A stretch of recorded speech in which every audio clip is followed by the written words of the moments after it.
आज की audio book है ट्रेडिंग इन द जोन। यह बुक शेयर मार्केट के ट्रेडर और इन्वेस्टर सभी में एक कॉन्फिडेंस और एक नया जोश भर देगी। लेखक ने बारीकी से मार्केट को समझाया है और एक सक्सेसफुल ट्रेडर और इन्वेस्टर कैसे बने उस माइंडसेट के बारे में भी बताया है। तो शुरू करते हैं।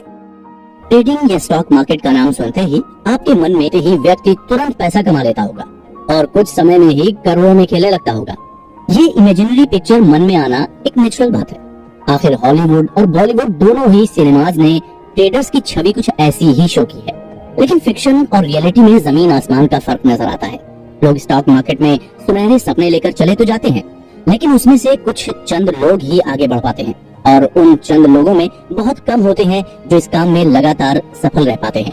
आज की सिचुएशन अगर देखी जाए तो पूरा स्टॉक मार्केट रूस और यूक्रेन की वॉर के चलते हिल गया है, लेकिन इस मुश्किल समय में भी बहुत से ऐसे ट्रेडर्स होंगे जो इस आपदा को भी अवसर में पलटने में लगे होंगे। एक अच्छा ट्रेडर न केवल अपने काम पर कंसंट्रेट करता है, बल्कि ये भी ध्यान देता है कि आगे आने वाली अननोन मुश्किलों का सामना कैसे करना है। जो ट्रेडर इस चीज पर ध्यान नहीं देता वो ज्यादा देर तक स्टॉक मार्केट जैसी कॉम्पिटिटिव जगह पर टिक नहीं पाते हैं। स्टॉक मार्केट कुछ लोगों को बादलों की ऊंचाइयों पर उठा देती है, तो वही कुछ लोगों को जमीन पर कीड़ों की तरह मसल देती है।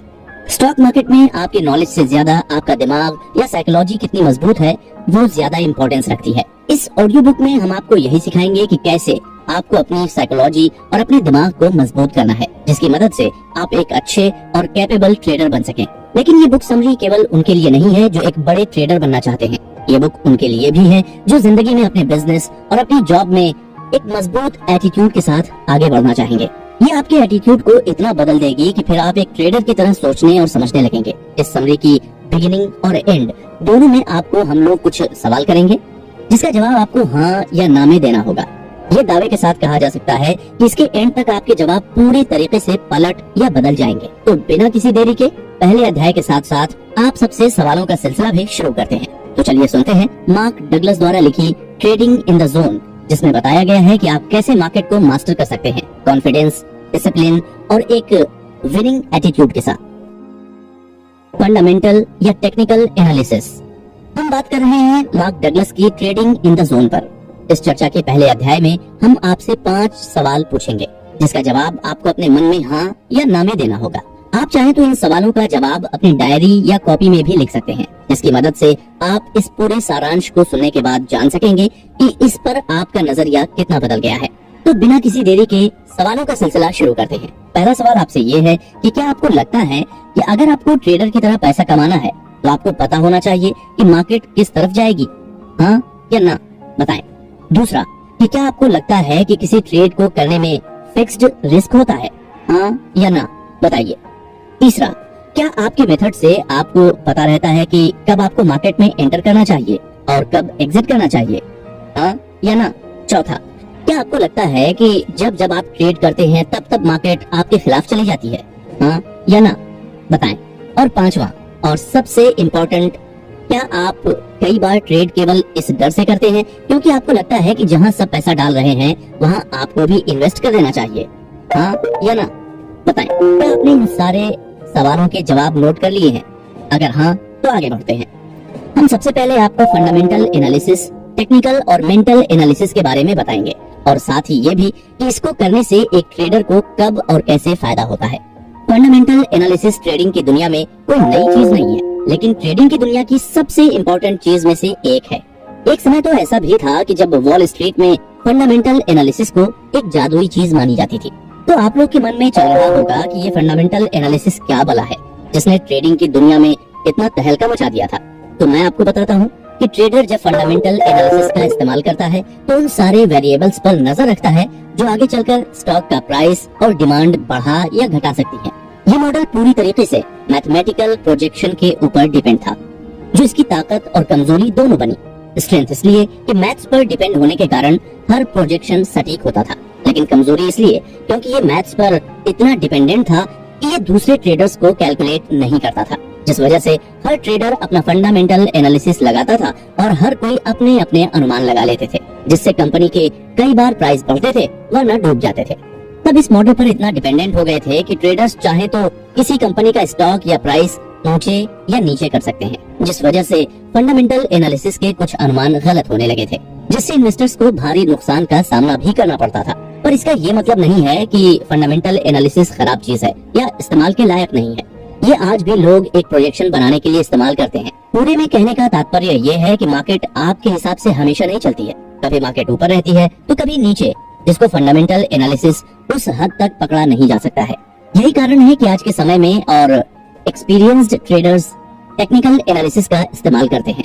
जब आपके दिमाग में आ रहा होगा कि अभी तो फंडामेंटल एनालिसिस समझ में आया था, तो अब ये टेक्निकल एनालिसिस क्या चीज है और आखिर क्यों लोग फंडामेंटल एनालिसिस को छोड़कर टेक्निकल एनालिसिस यूज करने लगे हैं, तो इसके बारे में आपको ज्यादा परेशान होने की जरूरत नहीं है। टेक्निकल एनालिसिस तब से चली आ रही है जब से ऑर्गेनाइज्ड मार्केट का जन्म हुआ था, लेकिन ट्रेडिंग कम्युनिटी ने टेक्निकल एनालिसिस को कभी भी गंभीरता से नहीं लिया था। कुछ गिने चुने लोग ही इसका इस्तेमाल किया करते थे, लेकिन 1980 की शुरुआत से ये ज्यादा फेमस होने लगा था। नए ट्रेडर्स जानते थे कि टेक्निकल एनालिसिस ही ट्रेडिंग का फ्यूचर है। टेक्निकल एनालिसिस के पास बहुत सी इंफॉर्मेशन होती थी, जैसे कि उसे पता होता था कि किसी भी दिन, हफ्ते या महीने में कितने लोग मार्केट में पैसा लगाएंगे।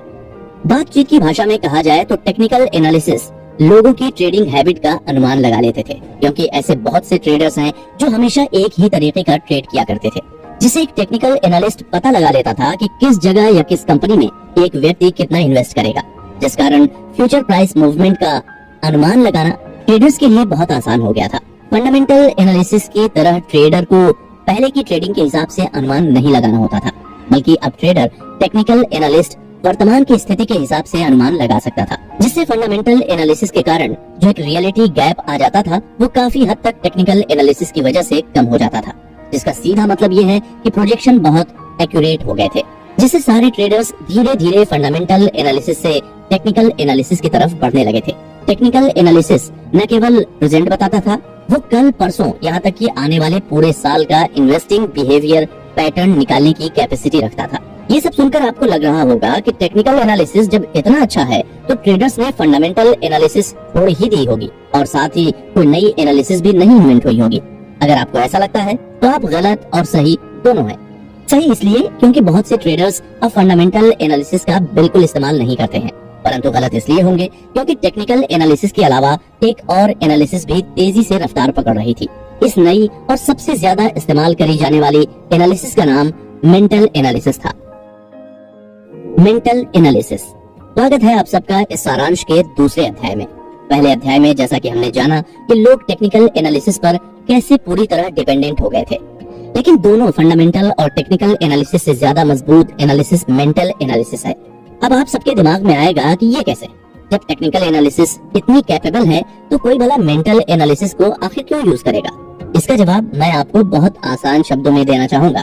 आप अपने आप से पूछिए कि आखिर आप ये बुक समरी क्यों सुन रहे हैं।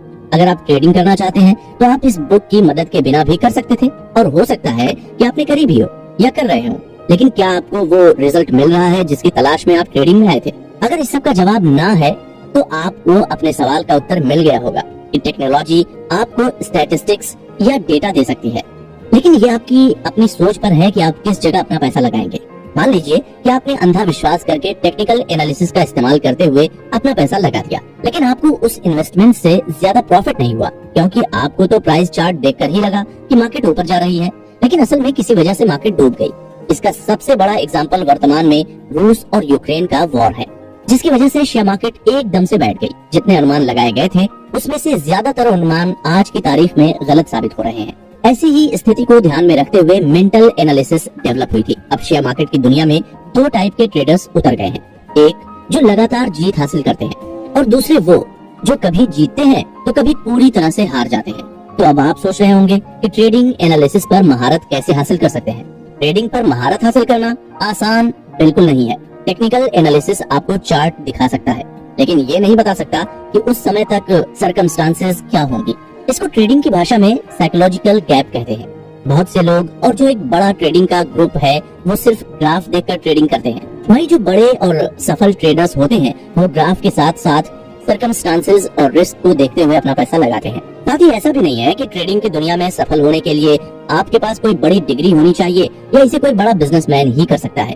ट्रेडिंग की दुनिया में ऐसी बहुत सी कंपनियां हैं जिसमें कम पढ़ाकू लोगों ने भी ट्रेडिंग मास्टर कर ली है, साथ ही ऐसी भी बहुत सी कंपनियां हैं जहां बड़े बड़े डॉक्टर, लॉयर और बिजनेसमैन ने अपना पूरा पैसा ट्रेडिंग में लुटा दिया है। बड़े और सफल ट्रेडर्स कुछ तंत्र या मंत्र का इस्तेमाल नहीं करते हैं, बस वो सिर्फ बाकी ट्रेडर्स से अलग सोचते हैं।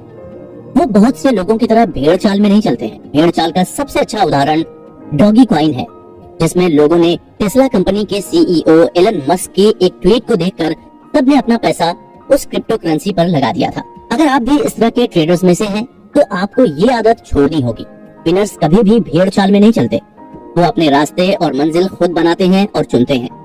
उनका माइंडसेट और स्किल सेट दोनों ही काम करते वक्त साथ में चल रहा होता है। वो उस समय ट्रेडिंग के अलावा कुछ नहीं सोच रहे होते। कहने का मतलब ये है कि वो लोग खाली बैठे मन में ख्याली पुलाव नहीं बना रहे होते हैं। उनको भी पता है कि ट्रेडिंग का काम आसान नहीं है और कभी भी कुछ भी हो सकता है। अब आपको ये सब सुनकर डर लगने लगा होगा। ये डर पूरी तरह से जायज है। हर ट्रेडर को मार्केट का डर होना चाहिए, लेकिन इस डर को अपने मन पर हावी नहीं होने देना चाहिए। मार्केट का ये नियम है कि अगर आप डर डर के फैसला लेंगे तो आप अपनी जिंदगी में कभी सही फैसले नहीं ले पाएंगे, या अगर लेंगे भी तो वो फैसले आपको मुनाफा नहीं दे पाएंगे। इसलिए आपको सब सोच समझ के करना होगा और सबसे पहले ट्रेडिंग को लेकर अपने एटीट्यूड में बदलाव लाना होगा। एक सफल ट्रेडर पैदा नहीं होता, उसे बनना पड़ता है। जैसे मिट्टी के बर्तन को आकार दिया जाता है, वैसे ही एक सफल ट्रेडर को भी आकार देना होता है। ट्रेडिंग के आकर्षण और खतरे। पिछले अध्याय में हमने जाना कि कितनी टाइप के एनालिसिस होती है और कैसे मेंटल एनालिसिस सबसे स्ट्रॉन्ग एनालिसिस में से एक है। पर हमारा दिमाग जितना हमारी मदद करने के काबिल है, उतना ही हम लोगों को बर्बाद करने की कैपेसिटी भी रखता है। कोई भी व्यक्ति बचपन से ट्रेडर नहीं बनना चाहता है। ट्रेडर बनने की व्यक्ति तभी सोचता है जब वो पैसे कमाने के लिए अपने दिमाग का इस्तेमाल करने लगता है। ट्रेडिंग का काम बहुत अट्रैक्ट करता है। लेखक बताते हैं कि जब एक एडिटर ने उनसे ये सवाल पूछा कि क्या आजकल लोग ट्रेडिंग में गलत कारणों से आने लगे हैं, तो इस सवाल ने उन्हें भी गहरे असमंजस में डाल दिया था। हो सकता है कि इस सवाल को सुनकर आप भी सोच रहे हो कि क्या आप भी गलत कारणों से ट्रेडिंग में तो नहीं आ गए हैं। अगर आपके दिमाग में ये सवाल उठा है तो ये अच्छी बात है। इससे ये पता चलता है कि आप ट्रेडिंग में तभी उतरना चाहते हैं जब आप पूरी तरीके से क्लियर हो। लेखक का कहना है कि ट्रेडिंग की तरफ अट्रैक्ट करने के लिए तो बहुत सी चीजें हैं, जैसे ट्रेडिंग का एड्रेनालाइन रश, हीरो बनने की चाहत और सबसे बड़ा अट्रैक्शन इतना पैसा कमाना जितना दूसरी रेगुलर जॉब करके न कमा पाए।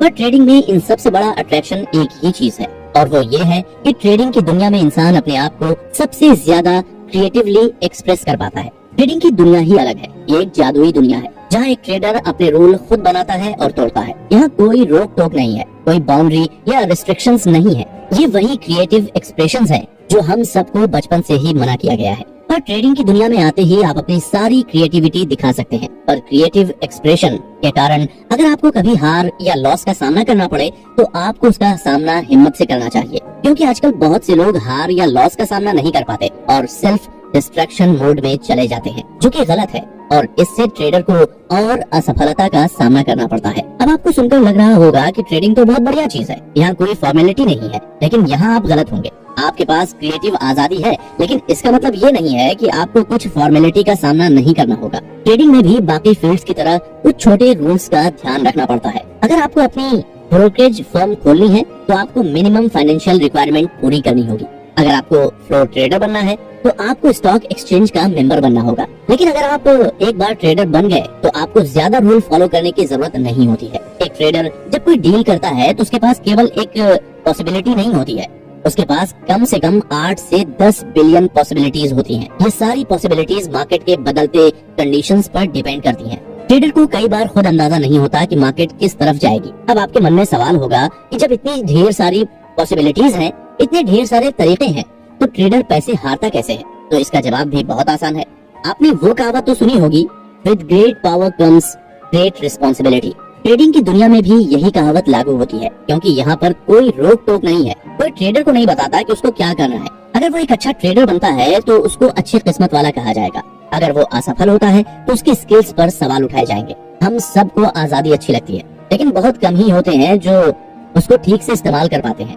हर व्यक्ति को अपने आप के लिए कुछ बाउंड्री और लिमिट बनानी पड़ती है, जिससे वो अपना नुकसान न कर बैठे। ये एडजस्टमेंट किसी भी प्रकार के हो सकते हैं। हो सकता है ये एजुकेशन के कारण हो, या फिर हो सकता है ये उनकी सफलता के कारण हो। लेकिन अगर आपको एक सक्सेसफुल ट्रेडर बनना है तो कुछ लिमिट्स रखना नेसेसरी हो जाता है। इसलिए हर ट्रेडर को इस समरी के जरिए हम यही सलाह देना चाहेंगे कि हर ट्रेडर को एक मेंटल स्ट्रक्चर बनाना चाहिए। मेंटल स्ट्रक्चर बनाना आसान नहीं होता है, खासकर तब जब आप उस मेंटल स्ट्रक्चर में अपनी कमियों का सामना बार बार करें।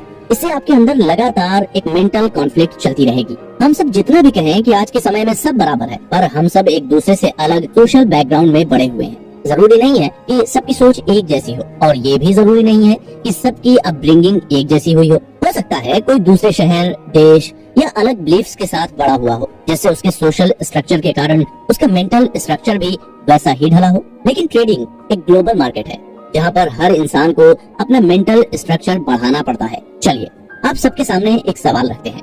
अगर आपने किसी छोटे बच्चे को देखा होगा तो आपने देखा होगा कि वो दुनिया में हर चीज के बारे में जानने के लिए कितना एक्साइटेड रहता है। हर बच्चा नई चीज सीखने के लिए भी एक्साइटेड रहता है। इन बच्चों को लिटिल लर्निंग मशीन भी कह सकते हैं। अगर फंडामेंटल लेवल पर देखा जाए तो ये एक्साइटमेंट या क्यूरियोसिटी एक फोर्स ही तो है जो इंसान के अंदर से खुद ही आती है। क्या उस बच्चे को उसके माँ बाप मोटिवेट कर रहे हैं हर चीज के बारे में जानने के लिए?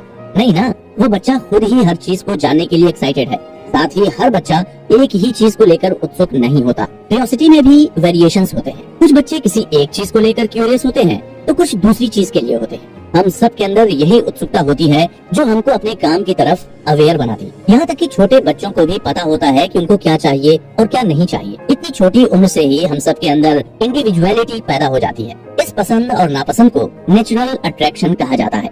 नेचुरल अट्रैक्शन हम सब के अंदर होता है। उसी से हम चुन पाते हैं कि हमारे इंटरेस्ट और पैशन किस चीज में है। यहाँ तक कि जिन चीजों में हम थोड़ा सा भी इंटरेस्टेड होते हैं उसमें भी अच्छा परफॉर्म कर लेते हैं। अगर आप लिस्ट बनाने बैठे तो बहुत सी चीजें ऐसी होंगी जिसमें आप इंटरेस्टेड नहीं होंगे, लेकिन दूसरी तरफ कुछ चीजें ऐसी भी होंगी जिनमें आप थोड़ा बहुत इंटरेस्ट रखते होंगे। इन सब के बाद आपके मन में अब ये सवाल होगा कि ये पैशनेट इंटरेस्ट आता कहाँ से है? तो ना तो ये आसमान से आता है और ना कोई चीज ये आपके अंदर भर सकता है। ये हर इंसान के अंदर उसके रहन सहन और सराउंडिंग से आता है। जिस एनवायरनमेंट में हम बड़े होते हैं उसी के हिसाब से हमारे पैशन और इंटरेस्ट भी डेवलप होते हैं। ये नेचुरल सिलेक्शन हमारी सहायता तो करता है, लेकिन कई बार हमको इससे खतरा भी होता है। इंडिविजुअलिटी को खतरा। इससे पिछले अध्याय में हमने इस पर चर्चा की थी कि आखिर कैसे हम सब के अंदर एक इंडिविजुअलिटी होती है जो हम सब के अंदर बचपन से ही नजर आने लगती है। लेकिन जैसे जैसे हम बड़े होते हैं वैसे वैसे हमारी यही यूनिकनेस कहीं खो जाती है। ये खोती नहीं है, बल्कि असल में हमारे हालात और परिवार के दबाव के कारण हम सब ये भूल ही जाते हैं कि असल में हम लोग को क्या करना था, और सबकी सुनते सुनते अपनी जिंदगी गुजार देते हैं। ये हमारी एग्जिस्टेंस के सबसे गहरे स्तर पर जुड़ी है। इसलिए जब हमको इससे आजादी मिलती है तो कॉन्फ्लिक्ट होना तो जायज है। उदाहरण के लिए मान लीजिए कि आप एक ऐसे परिवार में पैदा हुए हो जहाँ सब बहुत फेमस और जाने माने खिलाड़ी या एथलीट हों, लेकिन वहीं आपका इंटरेस्ट क्लासिकल म्यूजिक या आर्ट में हो और आप न चाहते हो कि आप एथलीट बने। हो सकता है कि आपके अंदर एथलीट बनने की नेचुरल एबिलिटी भी हो, लेकिन आपका एथलीट बनने का कोई शौक ना हो। तो अब आप ही बताइए, अगर आप इस स्थिति में होंगे तो जाहिर है कि कॉन्फ्लिक्ट होना तो तय है।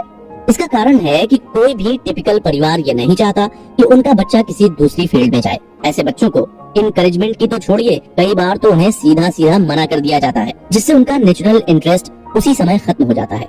उदाहरण के लिए आइए एक और कॉमन सिचुएशन को देखते हैं। एक बच्चा जिसने अपने जीवन में पहली बार कॉफी टेबल पर किसी रखी हुई चीज को नोटिस किया, जिसे हम फ्लावर वाज कहते हैं, वो ईगर है उस चीज के बारे में जानने के लिए, जिसका अर्थ है कि एक इंटरनल फोर्स है जो उसे उस वस्तु को एक्सपीरियंस करने के लिए मजबूर कर रही है। एक मायने में ये ऐसा है जैसे ये शक्ति उसके मन में एक वैक्यूम पैदा करती है, जिससे उसके दिमाग को उसके ऑब्जेक्ट ऑफ इंटरेस्ट से भरना होता है। इसलिए वो फ्लावर वाज पर नजर गड़ाता है और जानबूझकर लिविंग रूम के फर्श पर क्रॉल करके कॉफी टेबल की ओर बढ़ता है। जब वो वहाँ पहुँचता है तो वो अपने आप को अपने पैरों पर खींचने के लिए मेज के किनारे तक पहुँच जाता है। अपना संतुलन बनाए रखने के लिए एक हाथ मेज पर मजबूती से रखते हुए उसका दूसरा हाथ इस चीज को छूने के लिए आगे बढ़ता है। जिस चीज को उसने कभी टच नहीं किया, उसी पल वो पूरे कमरे से एक चीख सुनता है, नहीं नहीं उसे मत छुओ।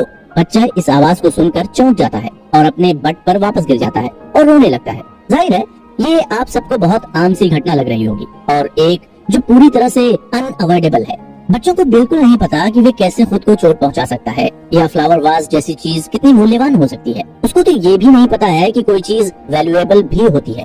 वास्तव में देखा जाए तो ये सीखना कि क्या सुरक्षित है और क्या नहीं है और चीजों का कॉस्ट एक इम्पोर्टेंट सबक है जो बच्चों को अवश्य सीखना चाहिए। हालांकि इन जैसे कुछ छोटी घटनाओं से हमारी साइकोलॉजिकल डायनामिक्स की हमारी कैपेसिटी पर सीधा असर पड़ता है। ये हमारे जीवन में बाद में प्रभावी ढंग से ट्रेड करने के लिए रिक्वायर्ड डिसिप्लिन और कंसंट्रेशन में कभी सहायता तो कभी दिक्कतें पैदा करता है। क्या होता है कि जब हमें अपने आप को उस तरह से एक्सप्रेस करने के अवसर डिनाई कर दिया जाता है कि जिस तरह से हम चाहते हैं, या हमें खुद को इस तरह से एक्सप्रेस करने के लिए मजबूर किया जाता है जो नेचुरल सिलेक्शन प्रोसेस के मुताबिक नहीं है, ऐसे एक्सपीरियंसेस जाहिर हैं हम सबको परेशान करते हैं और अक्सर अपसेट कर देते हैं। अपसेट होने का अर्थ है अनबैलेंस्ड, लेकिन वास्तव में बैलेंस्ड क्या है? कुछ बैलेंस्ड न होने के लिए कुछ ऐसा होना चाहिए जो पहले बैलेंस्ड रहा हो या बराबर हो, पहले से स्थिर हो। वो कुछ डिग्री ऑफ करस्पॉन्डेंस है जो हमारे इंटरनल, मेंटल और एक्सटर्नल एनवायरनमेंट के बीच एग्जिस्ट करे, जहां हम अपने जीवन का एक्सपीरियंस करते हैं। तो अब आप ये सुनकर सोच रहे होंगे कि इन सब बातों का अर्थ क्या है। तो आसान शब्दों में इसका अर्थ ये है कि हमारी जरूरतें और इच्छाएं हमारे मेंटल एनवायरनमेंट में पैदा होती हैं और वे पूरी होती हैं एक्सटर्नल एनवायरनमेंट में। यदि ये दो एनवायरनमेंट, मेंटल और एक्सटर्नल, एक दूसरे के साथ करस्पॉन्ड कर रहे हैं तो हम ये कह सकते हैं कि हम एक इनर बैलेंस के स्टेट में हैं और हम सेटिस्फैक्शन या खुशी की भावना महसूस करते हैं। यदि इन दोनों वातावरण में करस्पॉन्डेंस नहीं है तो हम डिससैटिस्फैक्शन, क्रोध और निराशा का अनुभव करते हैं, या जिसे आमतौर पर इमोशनल पेन भी कहा जाता है। इस दर्द को हम सब ने जिंदगी में एक न एक बार तो एक्सपीरियंस किया ही होगा। हो सकता है कभी घर से, कभी किसी चाहने वाले से, या कभी अपने बिजनेस पार्टनर से। इमोशनल पेन के और भी कारण होते हैं, जैसे अब हम जो चाहते हैं वो क्यों नहीं मिल रहा है, या किसी चीज में खुद को एक्सप्रेस करने की आजादी से रोका क्यों जा रहा है। इससे हम सबको इमोशनल पेन होता है। लेखक का इस इमोशनल पेन को लेकर ये मानना है कि जरूरतें और इच्छाएं मेंटल वैक्यूम पैदा करती हैं। अब आपको लगेगा कि देखा जाए तो इसका उत्तर ये है कि जिस प्लेनेट में हम रहते हैं उसमें वैक्यूम को न सहने की नेचुरल टेंडेंसी होती है, और जब भी कोई वैक्यूम मौजूद होता है उसे भरने के लिए आगे बढ़ता रहता है। फिलोसोफर स्पिनोजा ने सदियों पहले देखा था कि प्रकृति वैक्यूम से घृणा करती है। बोतल से हवा चूसो और आपकी जीभ और होठ बोतल के मुंह से चिपक जाएंगे, क्योंकि आपने एक इम्बैलेंस या वैक्यूम पैदा कर दिया है जिसे अब भरना होगा। इसके पीछे के डायनेमिक्स क्या है, कभी आपने सोचा इस बारे में? लोग कहते हैं ना, आवश्यकता सभी आविष्कारों की जननी है। Necessity is the mother of invention. ये माना जाता है कि नीड आपके दिमाग में एक मेंटल वैक्यूम बनाती है जिसे ये यूनिवर्स इंस्पायरिंग थॉट्स से ही भरेगा, बशर्ते आपका दिमाग अपनाने को तैयार हो। ये थॉट्स आपको अपनी नीड्स पूरी करने के लिए मजबूर करेंगे। इस संबंध में लेखक का मानना है कि हमारा मेंटल एनवायरनमेंट यूनिवर्स की तरह काम करता है। एक बार हम पहचान लेते हैं कि हमारी क्या आवश्यकता या इच्छा है तो हम उस नीड या वैक्यूम को एक्सटीरियर एनवायरनमेंट से एक एक्सपीरियंस से भरने के लिए आगे बढ़ते हैं। यदि हमें इस नीड या ऑब्जेक्ट ऑफ डिजायर पाने से रोक दिया जाता है तो तब हमको वाकई ऐसा लगता है कि जैसे हम कंप्लीट नहीं है, एक अधूरापन है, या वो कुछ थ्रिल जिंदगी से गायब है जो हमें असंतुलन या इमोशनल पेन की स्थिति में डाल देता है। एक बच्चे से उसका खिलौना ले लो जिससे उसका अभी मन न भरा हो, तो ऐसी स्थिति में हर बच्चे को इमोशनल पेन ही होगा। इस बात से कोई मतलब नहीं है कि आप ऐसा उसकी भलाई के लिए ही कर रहे हैं। हो सकता है कि ये सब सुनकर आपको ये सब फालतू बातें लग रही हों, और एक बार खुद के अंदर झांक कर देखिए, क्या आप वही काम कर रहे हैं जिसके आप सपने देखा करते थे? नहीं ना? क्यों नहीं? जानते हैं, जब तक हम 18 वर्ष के होते हैं तब तक हम इस पृथ्वी पर लगभग 6570 दिन रह चुके होते हैं। एक एवरेज निकाला जाए तो प्रतिदिन कई बार सामान्य बच्चा इस तरह की बातें सुनता है। नहीं, तुम ऐसा नहीं कर सकते, तुम उसे इस तरह से नहीं कर सकते, तुम्हें इसे इस तरह से करना होगा। अभी नहीं, मुझे इसके बारे में सोचने दो, मैं तुम्हें बता दूंगा।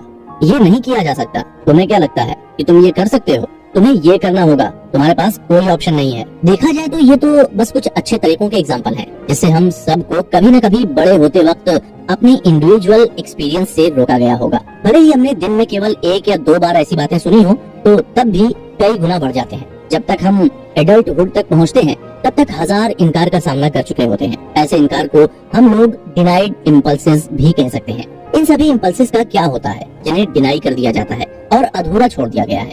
क्या वे बस चले जाते हैं?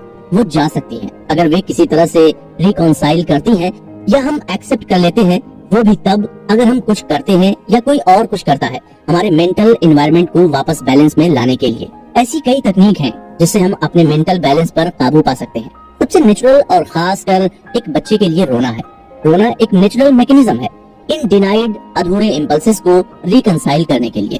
साइंटिफिक रिसर्चर्स ने पाया है कि आंसू नेगेटिवली चार्ज्ड आयन से मिलकर बनते हैं। यदि इसे नेचुरली होने दिया जाए तो रोने से ये नेगेटिव आयन दूर हो जाएंगे, जिससे हम संतुलन की स्थिति में वापस आ जाएंगे। भले ही ओरिजिनल इम्पल्सेस कभी पूरी नहीं हो पाई हों, पर रोने की सबसे बड़ी समस्या ये है कि ज्यादातर समय घटनाओं को उनके नेचुरल कोर्स और डिनाइड इम्पल्सेस को रिकंसाइल करने का मौका ही नहीं दिया जाता है। इसके कई कारण हैं कि बड़ों को ये पसंद नहीं है जब उनके बच्चे, विशेषकर लड़के, रोते हैं और वे पूरी कोशिश करते हैं कि उन्हें रोने से डिस्करेज करने के लिए। तो ये तो हमारी सोसाइटी ने शुरुआत से बना रखा है कि लड़के रो ही नहीं सकते, जिस कारण आज भी कई लड़के डिप्रेशन और PTSD के शिकार भी हो जाते हैं। ऐसे कई कारण हैं जिनकी वजह से बड़े बच्चों को ये समझाने की जहमत नहीं उठाएंगे कि वे क्यों उन्हें कुछ ऐसा करने के लिए मजबूर किया जा रहा है जो वो नहीं करना चाहते हैं। अगर बड़े कोशिश भी करते हैं तो भी कोई जरूरी नहीं है कि वे इस इम्बैलेंस को दूर करने के लिए काफी होगा। सोचिए, अगर ये इम्पल्सेस रिकंसाइल नहीं हुई तो क्या होगा? आपके मन में यही सवाल उठ रहा होगा ना। इसका असर ये होगा कि ये सब इम्पल्सेस जमा होती रहती हैं और आमतौर पर किसी भी संख्या में एडिक्टिव और कंपल्सिव बिहेवियर पैटर्न्स में निकल कर आती हैं। एक बहुत ही जनरल गाइडिंग प्रिंसिपल है कि हमें जो कुछ भी लगता है कि हमें बचपन में नहीं मिला, तो एडल्टहुड में पहुंचकर उस डिप्रीव्ड चीज के हम एडिक्ट बन सकते हैं। उदाहरण के लिए, अपनी ओर ध्यान या अटेंशन पाने की कोशिश करना। बहुत से लोग इसके आदी हैं। मैं उन लोगों की बात कर रहा हूँ जो अपनी ओर ध्यान आकर्षित करने के लिए कुछ भी कर सकते हैं। इसका सबसे अधिक कॉमन कारण ये है कि उनका मानना है कि जब वे छोटे थे तब उन्हें या तो पर्याप्त अटेंशन नहीं दिया गया था या उस स्टेज पर नहीं मिला जब ये उनके लिए इम्पोर्टेंट था। किसी भी मामले में बहुत बार किसी चीज की कमी अनरिजॉल्व्ड या अनसुलझी रह जाती है, जो उन्हें उन तरीकों से व्यवहार करने के लिए मजबूर करती है जो उस एडिक्शन को सेटिस्फाई करेंगी। हम लोगों के लिए ये समझना इम्पोर्टेंट है कि इन अनसेटिस्फाइड डिनाइड इम्पल्सेस जो हम सभी में मौजूद हैं के कारण हमें कंसंट्रेटेड रहने और हमें ट्रेडिंग के लिए एक डिसिप्लिन्ड और कंसिस्टेंट अप्रोच रखने की हमारी कैपेसिटी को किस तरह इन्फ्लुएंस कर। Safeguards for mentality. इस अध्याय में हम जानेंगे कि कैसे आप अपनी मेंटालिटी को ट्रेडिंग की दुनिया में अपने काम को इफेक्ट नहीं करने देंगे। ट्रेडिंग की दुनिया में इफेक्टिवली काम करने के लिए हमें अपने बिहेवियर को गाइड करने के लिए रूल्स और लिमिट्स की जरूरत होती है। ये किसी भी ट्रेडिंग का एक सिंपल फैक्ट है कि इसमें खुद को भारी नुकसान करने की कैपेसिटी मौजूद है, और वो भी उस लेवल का नुकसान जिसको हम इमेजिन भी नहीं कर सकते हैं। यहाँ तक कि ये नुकसान आउट ऑफ प्रोपोर्शन हो सकते हैं। ट्रेड्स कई टाइप्स के होते हैं और इसमें नुकसान का जोखिम अनलिमिटेड है। खुद को डैमेज से बचाने के लिए हमें एक इंटरनल स्ट्रक्चर बनाने की जरूरत है, जो एक तरीके का स्पेशलाइज्ड मेंटल डिसिप्लिन हो और एक पर्सपेक्टिव हो जो हमारे बिहेवियर को गाइड करता है, ताकि हम हमेशा अपने हित में काम करें। यह स्ट्रक्चर हर एक इंसान के अंदर मौजूद होनी चाहिए, क्योंकि मार्केट सोसाइटी की तरह कोई डेफिनेट स्ट्रक्चर नहीं देता है। मार्केट बिहेवियर पैटर्न के रूप में स्ट्रक्चर देते हैं जो इंडिकेट करते हैं कि कब खरीदने या बेचने का अवसर मौजूद हो, लेकिन इसी एक साधारण संकेत के साथ स्ट्रक्चर समाप्त हो जाता है। अदरवाइज प्रत्येक व्यक्ति के पर्सपेक्टिव से आपके व्यवहार को गाइड करने के लिए कोई फॉर्मल रूल नहीं है, कोई शुरुआत, मिडिल या एंड भी नहीं है, जैसा कि हर दूसरी एक्टिविटी जो हम करते हैं में मौजूद होता है। ये गहरे साइकोलॉजिकल इम्प्लीकेशंस के साथ एक बहुत ही महत्वपूर्ण डिफरेंस है। मार्केट एक ऐसी नदी है जो लगातार चलती है। ये शुरू नहीं होती है, रुकती भी नहीं है, ये किसी का इंतजार भी नहीं करती है। बाजार बंद होने पर भी कीमतें अभी भी मूव कर रही होती हैं। ऐसा कोई रूल नहीं है कि किसी भी दिन की शुरुआती कीमत उतनी ही होनी चाहिए जितनी एक दिन पहले मार्केट बंद होने के वक्त थी। सोसाइटी में हम जो कुछ भी करते हैं वो हमें इफेक्टिवली काम करने के लिए ऐसे बाउंड्री लेस एनवायरनमेंट के लिए तैयार नहीं करता है। ट्रेडिंग की कई कॉन्ट्राडिक्शंस में से एक ये है कि ये गिफ्ट भी है और साथ ही साथ ये कर्ज भी है। गिफ्ट ये है कि शायद हमारे, या यूं कह लीजिए कि ज्यादातर आम लोगों के जीवन में पहली बार हम जो कुछ भी करते हैं उस पर हमारा पूरा कंट्रोल होता है। और कर्ज ये कि हमारे बिहेवियर को गाइड या स्ट्रक्चर देने के लिए कोई एक्सटर्नल रूल या लिमिट्स नहीं है। अगर हम लगातार सक्सेसफुल होना चाहते हैं तो ये जरूरी है कि ट्रेडिंग एनवायरनमेंट की अनलिमिटेड कैरेक्टरिस्टिक्स को दिमाग में रखते हुए कुछ हद तक रेस्ट्रेंट और सेल्फ कंट्रोल के साथ काम करें। हमें जिस स्ट्रक्चर की आवश्यकता है उसको हमारे दिमाग को खुद ही डेवलप करना होगा। ये कॉन्सेप्ट ऑफ फ्री विल सबके बस की बात नहीं है और यहीं से दिक्कतें शुरू होती हैं। पहली दिक्कत जिसका हर ट्रेडर को सामना करना पड़ता है वो है रूल या नियम बनाना। नियमों की आवश्यकता तो सभी को समझ में आ सकती है, लेकिन ये रूल्स बनाने के लिए खुद को मजबूर करना मुश्किल हो सकता है। ऐसा इसलिए है कि हम अपना ज्यादातर जीवन इन्हीं रूल्स से मुक्त होने की कोशिश करते रहते हैं। आमतौर पर अपने लिए रूल्स बनाना बहुत दर्द और पीड़ा देता है। अब हम आपसे ये नहीं कह रहे हैं कि आपको एक सफल ट्रेडर बनने के लिए अपनी सभी पिछली फ्रस्ट्रेशंस और डिसअपॉइंटमेंट्स को हैंडल करना होगा। ऐसा तो बिल्कुल भी नहीं है और ये जरूरी नहीं है कि आपको ये सब झेलना ही है। लेखक का कहना है कि उन्होंने कई ऐसे ट्रेडर्स के साथ काम किया है जिन्होंने कंसिस्टेंसी से अपने एम्स को हासिल किया है और अपनी डिनाइड इम्पल्सेस के बैकलॉग को हैंडल करने के लिए कुछ भी नहीं किया है। हालांकि उन्होंने ये जरूर कहा है कि आप इस सच्चाई को फॉर ग्रांटेड नहीं ले सकते हैं कि जिस मेंटल स्ट्रक्चर की आपको जरूरत है उसके लिए आपको इस पर कितना एफर्ट और फोकस करना पड़ेगा। आपको वो मेंटल स्ट्रक्चर पाना है जिससे नेगेटिव इफेक्ट को कंपनसेट कर सके। ये इसलिए जरूरी है कि एक सक्सेसफुल ट्रेडर बनने के लिए आपको जो स्किल्स चाहिए उसमें ये डिनाइड इम्पल्सेस बैरियर न बन जाए। ट्रेडिंग में दूसरी प्रॉब्लम जिसका ट्रेडर सामना करते हैं वो है failure to take responsibilities. Trading एक ऐसी पर्सनल चॉइस या डिसीजन है जिसका रिजल्ट तुरंत सामने आ जाता है। इसमें शुरू करने और खत्म करने की पूरी आजादी हमारे हाथ में होती है। परेशानी ये है कि हमें डिसीजन या चॉइसेस लेने की फ्रीडम तो चाहिए, लेकिन हम उसके रिजल्ट की जिम्मेदारी लेने को तैयार नहीं है। कई बार ट्रेडर्स रैंडमली ट्रेड करते हैं, यानी बिना किसी प्लानिंग के ट्रेड करते हैं, जो कि लेखक की नजर में एक बहुत बड़ी भूल है। रैंडमनेस को हम बिना जिम्मेदारी लिए एक अनस्ट्रक्चर्ड फ्रीडम कह सकते हैं। जब हम वेल डिफाइंड प्लान के बिना और अनलिमिटेड वेरिएबल्स के साथ ट्रेड करते हैं तो सक्सेसफुल ट्रेडर्स के लिए क्रेडिट लेना तो बहुत आसान होता है, क्योंकि हम कहते हैं कि कुछ मेथड मौजूद था। पर दूसरी ओर उन ट्रेडर्स की जिम्मेदारी लेने से बचना बहुत आसान है जो उस तरह से नहीं निकले जैसा हम चाहते थे, क्योंकि हम अपनी गलती मानने की बजाय किसी वेरिएबल को दोष देते हैं जिनके बारे में हमें पहले से पता नहीं था और इसलिए हम पहले से इसको कंसीडर नहीं कर सकते थे। यदि मार्केट बिहेवियर वास्तव में रैंडम होता तो कंसिस्टेंसी पैदा करना नामुमकिन होता। यदि कंसिस्टेंट होना इम्पॉसिबल है तो हमें वास्तव में जिम्मेदारी लेने की आवश्यकता नहीं है। इस लॉजिक के साथ समस्या ये है कि मार्केट का हमारा डायरेक्ट एक्सपीरियंस हमें कुछ अलग बताता है। मार्केट में वही बिहेवियर पैटर्न बार बार सामने आते हैं। भले ही हर एक इंडिविजुअल पैटर्न का रिजल्ट रैंडम होता है, लेकिन पैटर्न की एक सीरीज का रिजल्ट हमेशा कंसिस्टेंट होता है। ये चीज स्टैटिस्टिकली भी रिलायबल है। ये एक ऐसा पैराडॉक्स है जिसे बड़ी आसानी से एक डिसिप्लिन्ड, ऑर्गेनाइज्ड और एक कंसिस्टेंट अप्रोच के साथ हल किया जा सकता है। रैंडम अप्रोच हो सकता है आज आपके फेवर में काम कर रही हो, पर कल को हो सकता है ये धोखा दे जाए और यही रैंडमनेस ही आपकी असफलता का कारण बन जाए। इसलिए हर ट्रेडर को अपने ट्रेड की पूरी जिम्मेदारी लेनी चाहिए, न कि सब कुछ किस्मत या रैंडमनेस पर डाल देना चाहिए। ट्रेडिंग की तीसरी दिक्कत भी कहीं न कहीं दूसरी दिक्कत से ही जुड़ी हुई है और वो है रैंडम रिवार्ड्स की लत लग जाना। अब आप ये सुनकर सोच रहे होंगे कि अब रिवार्ड्स मिलने की आदत से क्या दिक्कत है, तो चलिए बताते हैं कि इससे दिक्कत क्या है। एक बंदर को आप किसी एक खास टास्क करने पर हर दफा रिवार्ड दीजिए, वो जल्दी ही इस चीज का आदी हो जाता है और वही टास्क करने की कोशिश करता है। ये रिवार्ड देना बंद कर दीजिए और वो उतने ही जल्दी उस टास्क को करना बंद कर देगा। लेकिन अगर आप कभी कभी उस टास्क पर उसे रिवार्ड देते रहिए तो वो रिवार्ड की उम्मीद से उस टास्क को करता रहेगा। यही हालत हम लोगों की भी है। लेखक का कहना है कि उन्हें ये समझ नहीं आता कि हम रैंडम रिवार्ड्स के लिए हमेशा तैयार क्यों बैठे रहते हैं। उनको लगता है कि ये उन यूफोरिया इंड्यूसिंग केमिकल से रिलेटेड है जो एक अनएक्सपेक्टेड प्लेजेंट सरप्राइज पाने पर हमारे दिमाग में रिलीज होते हैं। यदि कोई पुरस्कार रैंडम होता है तो हमें इसका कभी अंदाजा नहीं हो पाता कि हम इसे कब और कैसे पा सकते हैं। इस रिवार्ड से जो खुशी मिलती है या उस मजेदार एक्सपीरियंस पाने की आशा में एनर्जी और रिसोर्सेज को खर्च करना फिर मुश्किल नहीं है। वास्तव में कई लोगों के लिए ये बहुत एडिक्टिंग हो सकता है। दूसरी ओर जब हम किसी विशेष रिजल्ट की आशा करते हैं और वो नहीं मिलता है तो हम डिसअपॉइंट हो जाते हैं और बुरा महसूस करते हैं। यदि हम इसे फिर से करते हैं और वही डिसअपॉइंटिंग रिजल्ट मिलता है तो इसके चांसेस बहुत कम है कि हम वो काम करते रहेंगे जिससे हम जानते हैं कि उसे करने से हमें इमोशनल पेन होगा। किसी भी एडिक्शन के साथ प्रॉब्लम ये है कि ये हमें चॉइसलेसनेस की स्थिति में छोड़ देता है। ये एडिक्शन जिस हद तक हम पर हावी होता है उतना ही हमारा ध्यान और कोशिशें उस ऑब्जेक्ट ऑफ एडिक्शन को पाने में लगता है। बाकी सब पॉसिबिलिटीज जो हर समय मौजूद होती हैं, दूसरी जरूरतों को पूरा करने के लिए वो या तो इग्नोर कर दिया जाता है या फिर डिसमिस कर दिया जाता है। ये दूसरी जरूरतें क्या हैं? ये है खुद पर भरोसा करने की जरूरत है और हमारी ज्यादा एसेट्स को जोखिम में नहीं डालने की जरूरत। हम अपने एडिक्शन को सेटिस्फाई करने के अलावा और कोई काम करने में अपने आप को पावरलेस महसूस करते हैं। ये जो रैंडम रिवार्ड का नशा होता है ये ट्रेडर्स के लिए विशेष रूप से परेशानी का सबब बनता है।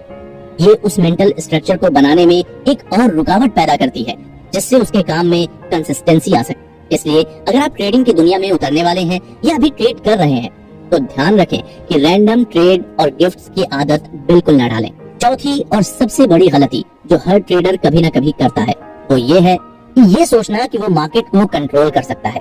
हमारी अपब्रिंगिंग ने हमें एक सोशल एनवायरनमेंट में काम करने के लिए प्रोग्राम किया है। इसका मतलब है कि हमने हमारी नीड्स, वांट्स और इच्छाओं को पूरा करने के लिए कुछ थिंकिंग स्ट्रेटेजीज हासिल कर लिया है जो सोशल इंटेंशन के लिए सुटेबल है। हमने न केवल उन नीड्स, वांट्स और इच्छाओं को पूरा करने के लिए एक दूसरे पर डिपेंड रहना सीख लिया है जो हम खुद पूरा नहीं कर सकते, बल्कि इस प्रोसेस में हमने कई सोशल बेस्ड कंट्रोलिंग और मैनिपुलेटिंग टेक्निक्स भी हासिल कर लिए हैं। इसके जरिए हम और लोगों को इस तरह से व्यवहार करने को मजबूर करते हैं जैसा कि हम चाहते हैं। लेकिन ट्रेडिंग की दुनिया इससे पूरी तरह से उल्टी है। ये एक ऐसी जगह है जहां आपको अपना फायदा खुद ही देखना होता है। मार्केट पर डिपेंड करना तो दूर की बात है, यहाँ हमारा जरा भी बस नहीं चलता है। मार्केट कंट्रोल और मैनिपुलेशन के बल पर नहीं चलता, बल्कि टेक्निक और सूझबूझ से चलता है। तो ट्रेडिंग की दुनिया में किसी को ये नहीं सोचना चाहिए कि वो मार्केट को अपनी उंगलियों पर नचा सकता है, लेकिन हम अपने परसेप्शन और मार्केट इंफॉर्मेशन को समझने और अपने बिहेवियर को जरूर कंट्रोल कर सकते हैं। तभी हम एक ऑब्जेक्टिव पर्सपेक्टिव से काम कर सकते हैं। जिम्मेदारी उठाना और मेंटल एनवायरनमेंट सुधारना। अभी तक हम ये बात कर रहे थे कि हमें अपनी मेंटालिटी की किस किस चीज से बचना है और उसको अपने ट्रेडिंग के काम में इंटरफियरेंस नहीं करने देना है। आइए अब बात करते हैं कि हमें मेंटली स्ट्रांग कैसे बनना है। जिम्मेदारी लेना कहने में बहुत सिंपल लगता है, पर इसके कॉन्सेप्ट को समझना और अपनी ट्रेडिंग में इस्तेमाल करना बहुत मुश्किल है। हम सभी ने जिम्मेदारी जैसे शब्द को सुना है और जरूरत पड़ने पर सामना किया है। हमारे जीवन में कई बार ऐसे मौके आए हैं जहां हम जिम्मेदारी लेते हैं तो हमें लगता है कि हम जानते हैं कि जिम्मेदारी का मतलब क्या होता है, लेकिन अपनी जिम्मेदारी और अपनी ट्रेडिंग की जिम्मेदारी दो अलग अलग चीजें हैं। अपनी ट्रेडिंग की जिम्मेदारी लेना और सक्सेस पाने के सही प्रिंसिपल्स को सीखना आपस में जुड़े हुए हैं। आपको ये एकदम गहराई के साथ समझना होगा कि ट्रेडिंग में सक्सेस के लिए आप कैसे जिम्मेदार हैं और कैसे जिम्मेदार नहीं भी हैं। तभी आप उन कैरेक्टरिस्टिक्स को अपना सकते हैं जो आपको उन ट्रेडर्स के चुनिंदा ग्रुप में शामिल करेगा जो मार्केट में लगातार सफल होते हैं। इसके लिए आपको अपने मेंटल एनवायरनमेंट को भी नया आकार या शेप देना होगा, जिससे आप एक नए और बेहतर व्यक्ति और ट्रेडर के रूप में आगे बढ़ पाएं। अपने इस नए वर्जन को बनाने के लिए आप जिन टूल्स को यूज करेंगे वो है आपकी विलिंगनेस और सीखने की इच्छा, जो आपके सफल होने के जुनून से प्रेरित होगी।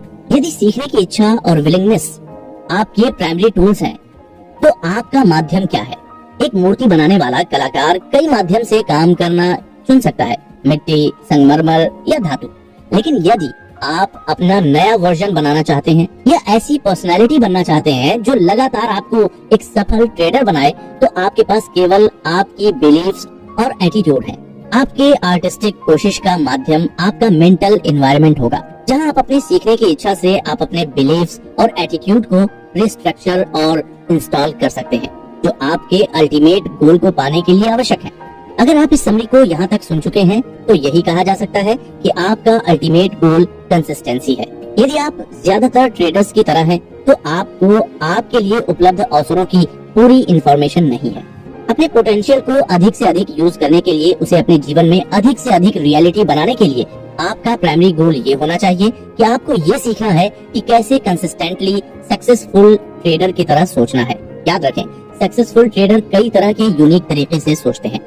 उन्होंने एक मेंटल स्ट्रक्चर हासिल कर ली है जो उन्हें बिना किसी डर के ट्रेड करने देता है और साथ ही उन्हें लापरवाही और फियर बेस्ड गलतियां करने से प्रोटेक्ट करता है। इस माइंडसेट के कई कंपोनेंट्स हैं, लेकिन बॉटम लाइन ये है कि सक्सेसफुल ट्रेडर डर और लापरवाही के इफेक्ट्स को अपनी ट्रेडिंग से लगभग मिटा दिया है।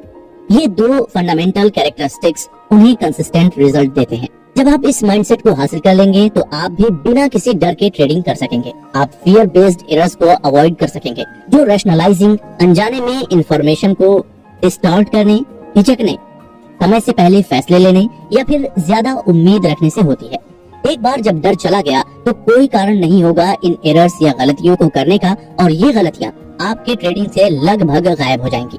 हालांकि डर को खत्म करना केवल आधा क्वेश्चन है। दूसरा हिस्सा है रिस्ट्रेंट डेवलप करने की जरूरत। एक्सीलेंट ट्रेडर्स ने सीखा है कि इंटरनल डिसिप्लिन होना बहुत जरूरी है, या फिर एक ऐसा मेंटल मैकेनिज्म जो अधिक उत्साह के नेगेटिव इफेक्ट्स या लगातार विनिंग ट्रेड से आने वाले ओवर कॉन्फिडेंस को सर पर न चढ़ने दे। हम सबको सिखाया गया होगा कि कभी भी घमंड नहीं करना चाहिए।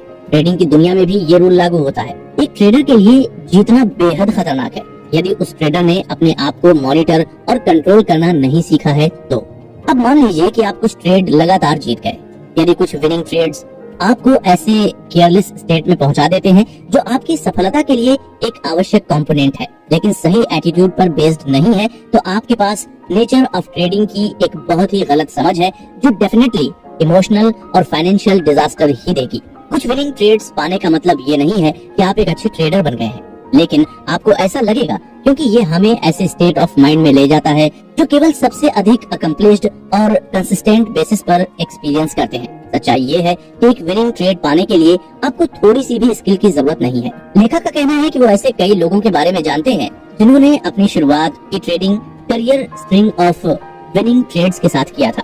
जब आप आत्मविश्वास से भरे हों और किसी भी डर और चिंताओं से फ्री महसूस कर रहे हों, विनिंग ट्रेड्स की स्ट्रिंग के फ्लो में आना आसान है। ये एक तरह की नेचुरल रिदम बन जाती है जहां आपको क्या करना है बिल्कुल ऑब्वियस या सेल्फ एविडेंट होती है।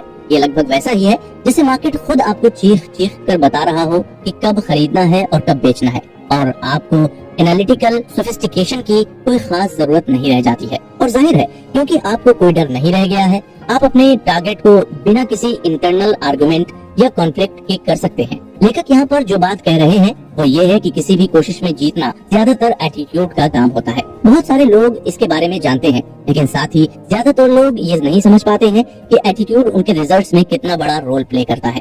ज्यादातर स्पोर्ट्स या अन्य कॉम्पिटिटिव एक्टिविटीज में पार्टिसिपेंट्स को फिजिकल स्किल्स के साथ साथ स्ट्रेटेजीज के रूप में मेंटल स्किल्स भी डेवलप करनी होती है। यदि स्किल्स में विरोधियों में डिफरेंस है तो बेहतर स्किल्स वाला व्यक्ति आमतौर पर जीतता है। जब एक अंडरडॉग एक बेहतर अपोनेंट को हरा देता है तो इसमें डिटरमाइनिंग फैक्टर क्या है? जब दो विरोधी इक्वली मैच्ड हो तो वो कौन सा फैक्टर है जो किसी एक का पलड़ा भारी कर देता है? दोनों ही मामलों में जवाब है एटीट्यूड। जानते हैं ट्रेडिंग को इतना इंटरेस्टिंग और साथ ही सीखना इतना मुश्किल क्यों बनाता है? वो ये है कि आपको वाकई में बहुत ज्यादा स्किल की जरूरत नहीं है, आपको बस एक जीनियस विनिंग एटीट्यूड चाहिए। कुछ विनिंग ट्रेड्स एक्सपीरियंस करके आपको एक विनर की फीलिंग आ जाती है और यही फीलिंग विनिंग स्ट्रीक को बनाए रखती है। यही कारण है कि एक नौसिखिए या नोवाइस ट्रेडर के लिए विनिंग ट्रेड की एक स्ट्रिंग बनाए रखना संभव है, जबकि इंडस्ट्री के कई एक्सीलेंट मार्केट एनालिस्ट्स ऐसी विनिंग ट्रेड स्ट्रिंग के लिए कुछ भी करने को तैयार हो जाएंगे। एनालिस्ट्स के पास स्किल्स हैं, लेकिन उनके पास विनिंग एटीट्यूड नहीं होते हैं। वे डर डर कर काम करते हैं। नोवाइस ट्रेडर्स को विनिंग एटीट्यूड का अनुभव होता है क्योंकि वो अभी डरता नहीं है, लेकिन इसका मतलब ये नहीं है कि उसके पास विनिंग एटीट्यूड है। इसका मतलब केवल ये है कि उसने अभी तक ट्रेडिंग एक्टिविटीज से ऐसा कोई अनुभव नहीं पाया है जो उसे डरा दे। आखिरकार हमारे नोवाइस ट्रेडर्स को नुकसान होगा और वो गलत साबित होगा, चाहे वो कितना भी पॉजिटिव क्यों न महसूस कर रहा हो। ट्रेडिंग में हारना और गलती होना इनएविटेबल है, बल्कि ये तो जिंदगी और ट्रेडिंग दोनों की हकीकत है। बेस्ट एनालिटिकल स्किल्स के साथ और जो सबसे पॉजिटिव एटीट्यूड मुमकिन हो उसके होते हुए भी एक ट्रेडर को कभी न कभी एक लूजिंग ट्रेड का अनुभव होकर रहेगा। मार्केट में बहुत ज्यादा उतार चढ़ाव होते हैं और उसमें अस्थिरता बनी रहती है। साथ ही इतने अधिक वेरिएबल्स होते हैं कि जिन्हें ध्यान में रखना पड़ता है कि किसी भी ट्रेडर के हर बार सही होने के चांसेस बहुत कम है। अगर आपके मन में आ रहा होगा कि तब क्या होता है जब एक नोवाइस ट्रेडर इनविटेबली हार जाता है, उसकी केयर फ्री या चिंता मुक्त स्थिति पर क्या प्रभाव पड़ेगा? इस प्रश्न का उत्तर यही है कि ये इस बात पर डिपेंड करता है कि ट्रेडिंग से वो क्या उम्मीद लेकर चला था और वो इस एक्सपीरियंस को कैसे इंटरप्रेट करता है। ये उसके बिलीव्स और एटीट्यूड पर डिपेंड करता है। रिएक्टिंग टू लॉस, अगर वो ये मानकर चल रहा है कि नुकसान से बचने का कोई पॉसिबल तरीका नहीं है क्योंकि हारना ट्रेडिंग का नेचुरल कॉन्सिक्वेंस है, तो जाहिर सी बात है कि उसके एटीट्यूड में कोई फर्क नहीं आएगा और वो अगले ट्रेड में लग जाएगा। और यही सही ट्रेडिंग एटीट्यूड भी है। लेकिन अगर इसके लिए प्रिपेयर्ड नहीं था तो उसे इस इंसिडेंट से इमोशनल पेन भी होगा। यही दर्द या तो उसे बना देगा या फिर उसे बर्बाद कर देगा। Winners, losers, boomers and busters. Mark Douglas की ट्रेडिंग इन द जोन की समरी के इस अध्याय में हम जानेंगे कि कैसे ट्रेडर्स को विनर्स, लूजर्स, बूमर्स और बस्टर्स की कैटेगरी में बांटा जाता है। आपको सुनकर लग रहा होगा कि ये क्या बचकानी चीज है, लेकिन ये बचकानी चीज नहीं है। वास्तव में हर ट्रेडर को इन्हीं कैटेगरीज में बांटा जाता है। इसका कारण ये है कि ज्यादातर ट्रेडर्स या तो हार के ट्रेडिंग छोड़ देते हैं या वो कुछ समय में सक्सेस के असली सोर्स का पता लगा लेते हैं। इस बीच कुछ ट्रेडर्स ट्रेडिंग में इतना तो सही कर ही लेते हैं कि वो एक ऐसे साइकिल में पहुंच जाते हैं जिसे आमतौर पर बूम एंड बस्ट साइकिल कहा जाता है। अब तक जो नोवाइस ट्रेडर का एग्जांपल लिया है, उसके दिमाग में इंप्रेशन पड़ रहा होगा कि हर किसी में एक नेगेटिव एटीट्यूड होता है, लेकिन ये जरूरी नहीं है। हर कोई नेगेटिव नहीं होता है और न ही ये जरूरी है कि वो हारेगा ही। हाँ, ये सच है कि कुछ ट्रेडर्स लगातार हारते हैं और वो भी तब तक जब तक वे सब कुछ गंवा देते हैं या फिर ट्रेड करना ही छोड़ देते हैं, क्योंकि वे गंवाने का और इमोशनल पेन या सदमा बर्दाश्त नहीं कर सकते हैं। हालांकि कई ट्रेडर्स ऐसे भी हैं जो मार्केट के पक्के स्टूडेंट होते हैं और ट्रेडिंग करने के लिए नीडेड विनिंग एटीट्यूड रखते हैं, इसलिए वो आखिरकार कठिनाइयों के बावजूद पैसा कमाना सीख जाते हैं। लेकिन और इस पर लेखक ने काफी जोर दिया है कि वे केवल लिमिटेड बेसिस पर ही पैसा कमाना सीखते हैं। उन्होंने अभी तक ये नहीं सीखा है कि यूफोरिया या अति उत्साह का जो उल्टा असर पड़ता है उससे मुकाबला कैसे करें, या फिर उनको ये भी नहीं पता होता कि खुद ही अपना नुकसान करने के चांसेस से किस तरह से बचे। यूफोरिया और सेल्फ सबोटेज दो शक्तिशाली साइकोलॉजिकल फोर्सेस हैं जिनका आप पर गहरा नेगेटिव इफेक्ट पड़ेगा, लेकिन वे ऐसी ताकतें नहीं हैं जिनसे आपको ज्यादा चिंता करना पड़े, कम से कम तब तक तो नहीं जब तक आप विन कर रहे हो, या यूं कहें कि लगातार जीत रहे हो। जब आप जीत रहे होते हैं तो ऐसी पॉसिबिलिटीज पर ध्यान कम जाता है और फिर यूफोरिया जैसी फीलिंग एक समस्या भी हो सकती है, ये तो आप बिल्कुल नहीं सोचेंगे। यूफोरिया या अति उत्साह के साथ दिक्कत ये है, ये सुप्रीम कॉन्फिडेंस पैदा करता है जिससे आपको लगने लगता है कि कुछ भी गड़बड़ हो ही नहीं सकता, ऑलमोस्ट अनथिंकेबल। दूसरी ओर सेल्फ सबोटेज की वजह से जो गलतियां होती हैं वो कुछ ऐसे कॉन्फ्लिक्ट पैदा करती हैं कि जैसे ट्रेडर्स विन करना डिजर्व भी करते हैं कि नहीं। जब आप जीत रहे होते हैं तब आप सबसे अधिक गलती करने वाले, ओवर ट्रेडिंग करने, बहुत बड़ी पोजीशन में एंटर करना, अपने ही रूल्स को तोड़ना या आमतौर पर इस तरह से काम करना जैसे कि आपके बिहेवियर पर कोई समझदारी या बाउंड्री की जरूरत ही नहीं है। हो सकता है कि आप ये भी सोचने लगे कि आप ही मार्केट के गुरु हैं, हालांकि मार्केट शायद ही कभी आपसे एग्री करे, और जब ये एग्री नहीं करता है तो हमें गहरी चोट लग जाती है। नुकसान और इमोशनल पेन आमतौर पर काफी सिग्निफिकेंट होते हैं। आप एक बूम एक्सपीरियंस करेंगे और उसके बाद एक इनएविटेबल बस्ट। जैसा कि इस एपिसोड की शुरुआत में कहा गया था कि इन ट्रेडर्स को कैसे कैटेगरी में बांटा जाता है, तो लेखक के मुताबिक अगर उन्हें ट्रेडर्स को उनके रिजल्ट्स के आधार पर कैटेगराइज करना होता तो वो उन्हें 3 कैटेगरी में रखते। सबसे छोटा ग्रुप, शायद एक्टिव ट्रेडर्स के 10% से भी कम, ये वो हैं जो कंसिस्टेंट विनर्स होते हैं। मामूली गिरावट के साथ उनके पास लगातार बढ़ती इक्विटी कर्व है। वे जो ड्रॉ डाउन एक्सपीरियंस करते हैं वो उस तरह के नॉर्मल नुकसान होते हैं जो किसी भी ट्रेडिंग मेथोडोलॉजी या सिस्टम को होता है। उन्होंने न केवल पैसा कमाना सीख लिया है बल्कि अब उन पर साइकोलॉजिकल फोर्स का कोई असर नहीं पड़ता है जो बूम एंड बस्ट साइकिल का कारण बनते हैं। इसके अलावा एक दूसरा ग्रुप भी है जिसमें 30 से 40% एक्टिव ट्रेडर्स शामिल होते हैं जो कंसिस्टेंट लूजर होते हैं। उनके इक्विटी कर्व कंसिस्टेंट विनर्स के कर्व्स के ठीक उल्टे होते हैं, जिसमें ज्यादातर लूजिंग ट्रेडर्स होते हैं और कभी कभार एक आध विनर ट्रेड भी होता है। भले ही वे कितने समय से ट्रेड कर रहे हों, इस ट्रेडिंग की दुनिया के बारे में ऐसा बहुत कुछ होता है जो उन्होंने नहीं सीखा है। उन्हें या तो नेचर ऑफ ट्रेडिंग के बारे में कोई इल्यूजन है या वो इससे इस तरह से एडिक्टेड हो जाते हैं कि उनके लिए विनर होना लगभग इम्पॉसिबल हो जाता है। और इन दोनों के अलावा जो लार्जेस्ट ग्रुप है जिसके अंदर बाकी के 40 से 50% एक्टिव ट्रेडर्स आते हैं वो है बूम एंड बस्टर्स। उन्होंने पैसा कमाना तो जैसे तैसे सीख लिया है, लेकिन उन्होंने ये नहीं सीखा है कि ट्रेडिंग स्किल्स एक बहुत ही बड़ी फील्ड है जिस पर उनको महारत हासिल करनी होगी अगर वो अपना कमाया हुआ पैसा बचाना चाहते हैं, या यूं कहिए कि वो अपनी कमाई गंवाना नहीं चाहते हैं। तो इस कारण उनके इक्विटी कर्व आमतौर पर रोलर कोस्टर राइड्स की तरह दिखते हैं। एक अच्छी स्टीडी एसेंट या चढ़ाई के बाद एक खड़ी ड्रॉप ऑफ या गिरावट, फिर एक और अच्छा स्टीडी एसेंट, एक और खड़ी ड्रॉप ऑफ। उनकी ट्रेडिंग एक रोलर कोस्टर साइकिल की तरह लगातार चालू रहती है। इन 3 ग्रुपों के बारे में आपको सुनकर लग रहा होगा कि ऐसे ही थोड़े ना ग्रुप बन जाते हैं, लेकिन लेखक ने ये 3 ग्रुप बिना सोचे समझे ऐसे ही हवा में नहीं बना दिए हैं। उन्होंने कई अनुभवी ट्रेडर्स के साथ काम किया है जिन्होंने अनबिलीवेबल विनिंग स्ट्रीक्स एक साथ पाई हैं। कभी कभी महीनों निकल जाते हैं और एक भी दिन उन्हें लॉस नहीं होता है। लाइन से 15 या 20 विनिंग ट्रेड्स उनके लिए अनयूजुअल नहीं है, लेकिन बूम और बस्टर्स के लिए ये स्ट्रीक्स हमेशा एक ही तरह से भारी नुकसान में समाप्त होती हैं। ये नुकसान या तो यूफोरिया या सेल्फ सबोटेज का रिजल्ट होती हैं। यदि आप भी बूम एंड बस्ट साइकिल की इस तीसरी कैटेगरी में आते हैं तो इस पर ध्यान दें। यदि आप हर लूजिंग ट्रेड को फिर से कर सकते हैं जो एक गलती या लापरवाही का नतीजा था, अब आपके पास कितना पैसा होगा? इस बेसिस पर रिकैलकुलेट किए गए परिणाम के बाद अब आपका इक्विटी कर्व कैसा दिखेगा? लेखक का मानना है कि आप में से बहुत से लोग कंसिस्टेंट विनर्स के ग्रुप में आएंगे। अब इस बारे में सोचें कि जब आपका नुकसान हुआ तो उस समय आपका क्या रिएक्शन था? क्या आपने उनकी पूरी जिम्मेदारी ली थी? क्या आपने ये पहचानने की कोशिश की कि आप अपनी सोच या बिहेवियर या फिर अपना एटीट्यूड कैसे बदल सकते हैं? या फिर आपने बाजार की ओर देखा और सोचा कि आप क्या और कैसे कुछ सीख सकते हैं कि ऐसी घटना दोबारा ना होने पाए?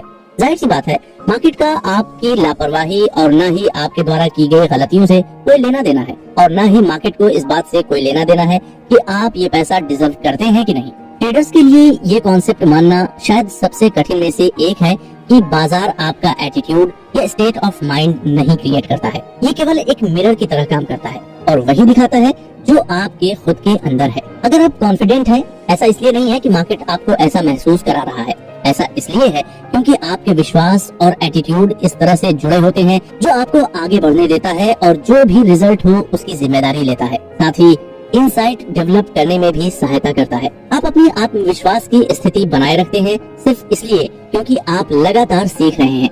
इसके उलट यदि आप गुस्से में हैं और डरते हैं तो ऐसा इसलिए है क्योंकि आप कुछ हद तक मानते हैं कि मार्केट ही आपके रिजल्ट्स का कारण है, न कि आप खुद अपने रिजल्ट्स पर कंट्रोल रखते हैं। इन सब बातों से लेखक ये बताने की कोशिश कर रहे हैं कि जिम्मेदारी न लेने का सबसे बुरा रिजल्ट ये होता है कि ये आपको बेहद तकलीफ पहुंचाता है और आपको डिससैटिस्फाइड रखता है। एक पल के लिए इसके बारे में सोचिए।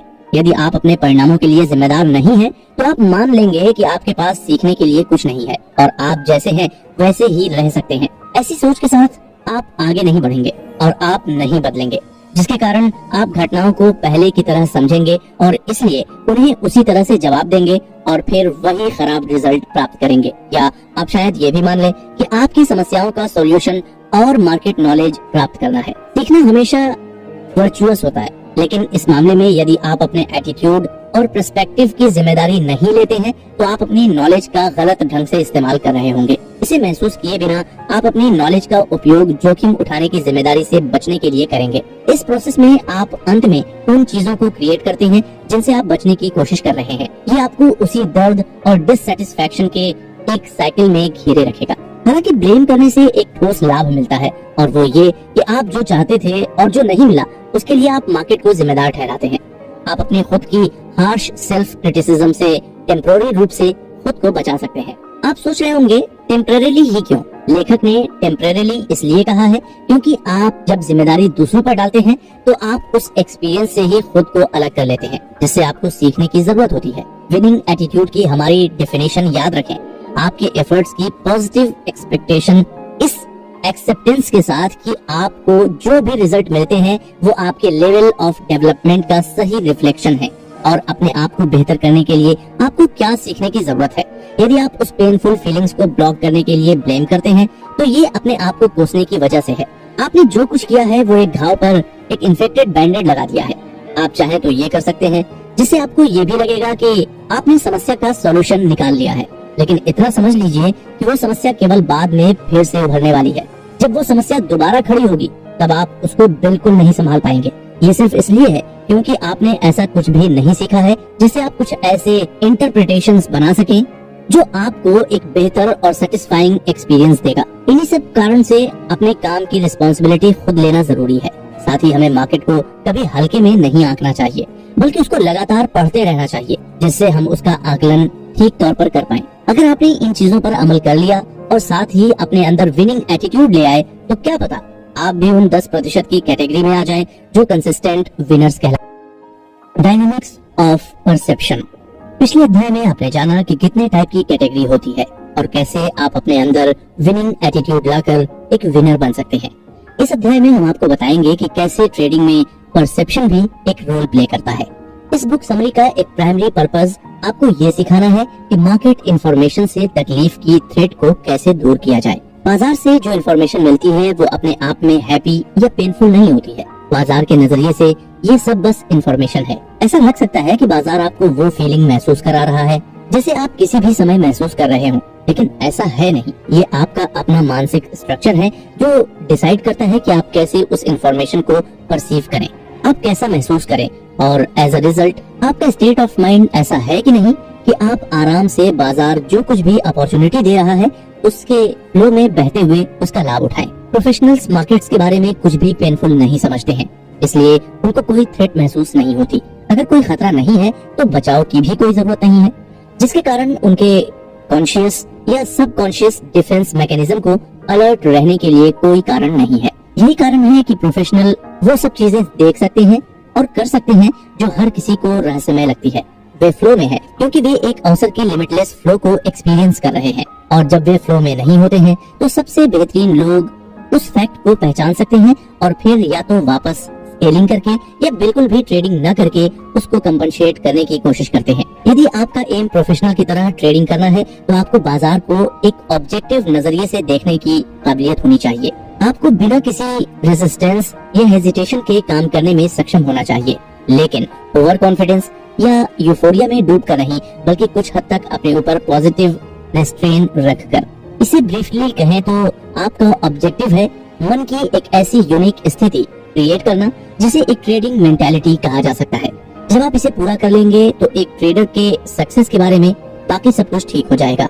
अब आपके मन में ये सवाल आ रहा होगा कि इस गोल को कैसे पूरा करूं? तो उसके लिए लेखक ने आपको उस गोल को पाने में आपकी मदद करने के लिए बाजार के साथ अपने संबंधों को फिर से डिफाइन करने का एक तरीका दिया है। ऐसी इंफॉर्मेशन जिसके कारण से कुछ भी रिस्क के रूप में देखने की बहुत कम या कोई पॉसिबिलिटी ना हो। रीडिफाइन से उनका मतलब है कि आपके पर्सपेक्टिव को बदलने और एक मेंटल स्ट्रक्चर से बाहर निकलने से है जो आपका ध्यान अवेलेबल अपॉर्चुनिटीज पर फोकस करे, न कि आपके अंदर के इमोशनल पेन को। इसके लिए सबसे पहले हमें अपने मेंटल सॉफ्टवेयर को डीबग करना होगा। दूसरे शब्दों में हम चाहते हैं कि हमारे मानसिक सॉफ्टवेयर कोड में से बग्स निकल जाएं और हमारा दिमाग ठीक हो जाए। इस काम को इफेक्टिवली करने के लिए नेचर ऑफ मेंटल स्ट्रेटजी की समझ की आवश्यकता होगी, और आप इस एनर्जी का उपयोग बाजार की इंफॉर्मेशन के लिए एक अनवांटेड नेगेटिव इमोशनल रिस्पॉन्स पैदा करने वाले पर्सपेक्टिव को बदलने के लिए कैसे क्या कर सकते हैं, इस पर फोकस करेंगे। सबसे पहले बात करते हैं एक कॉज एंड इफेक्ट रिलेशनशिप की, जो हमारे और बाकी सभी चीजें जो एक्सटर्नल एनवायरनमेंट में मौजूद हैं, कॉन्सिक्वेंटली एक्सटर्नल फोर्सेस के साथ हमारे एनकाउंटर वो क्रिएट करता है जिसे लेखक ने हमारे दिमाग के अंदर एनर्जी स्ट्रक्चर्स का नाम दिया है।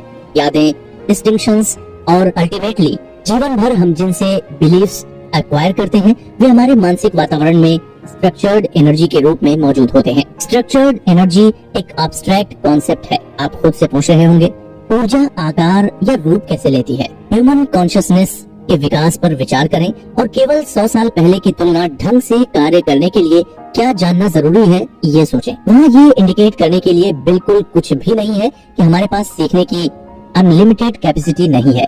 बस डिफरेंस इतना सा है कि जितना आज के समय में हम अवेयर हैं, अगर उतना अवेयर कोई 100 साल पहले होता तो उसका दिमाग हिल जाता। तो अपने दिमाग की इस कैपेसिटी का हमें भरपूर फायदा उठाना चाहिए।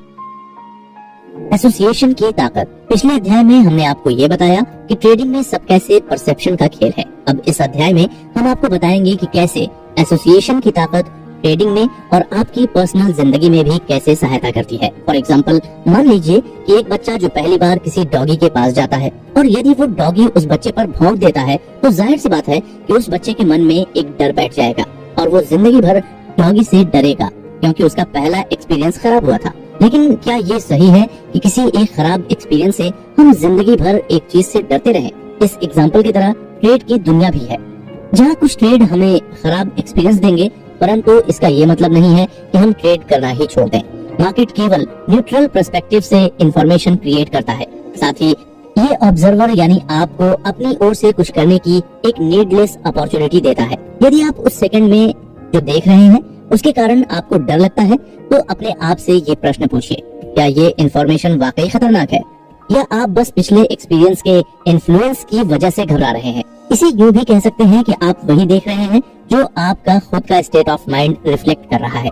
ये कॉन्सेप्ट एक्सेप्ट करना बहुत मुश्किल है, तो चलिए आपको इस पॉइंट को क्लियर करने के लिए एक एग्जांपल देते हैं।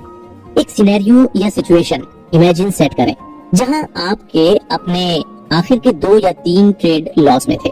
आप बाजार स्टडी कर रहे हैं और आप जो वेरिएबल यूज करते हैं वो इंडिकेट कर रहे हैं कि एक अपॉर्चुनिटी वर्तमान में मौजूद है। तुरंत ट्रेड एग्जीक्यूट करने के बजाय आप संकोच करते हैं। आपको ये ट्रेड बहुत जोखिम भरा लगता है, इतना जोखिम भरा कि आप अपने से सवाल करना शुरू करते हैं कि क्या ये वाकई एक सिग्नल है, जिसके कारण आप अपनी सोच को ही क्वेश्चन करने लगते हैं। आप ऐसी इंफॉर्मेशन ढूंढने लगते हैं जिससे ये साबित हो जाए कि ये ट्रेड काम क्यों नहीं करेगा। ये ऐसी इंफॉर्मेशन है जिस पर आप नॉर्मली ध्यान नहीं देंगे और ये डेफिनेटली ऐसी इंफॉर्मेशन नहीं है जो आपकी ट्रेडिंग मेथोडोलॉजी का हिस्सा है। इस बीच बाजार चल रहा है। अनफॉर्चुनेटली ये आपकी ओरिजिनल एंट्री पॉइंट से दूर जा रहा है, जिस पॉइंट पर आप टारगेट में शामिल हो जाते यदि आप हेजिटेट नहीं करते।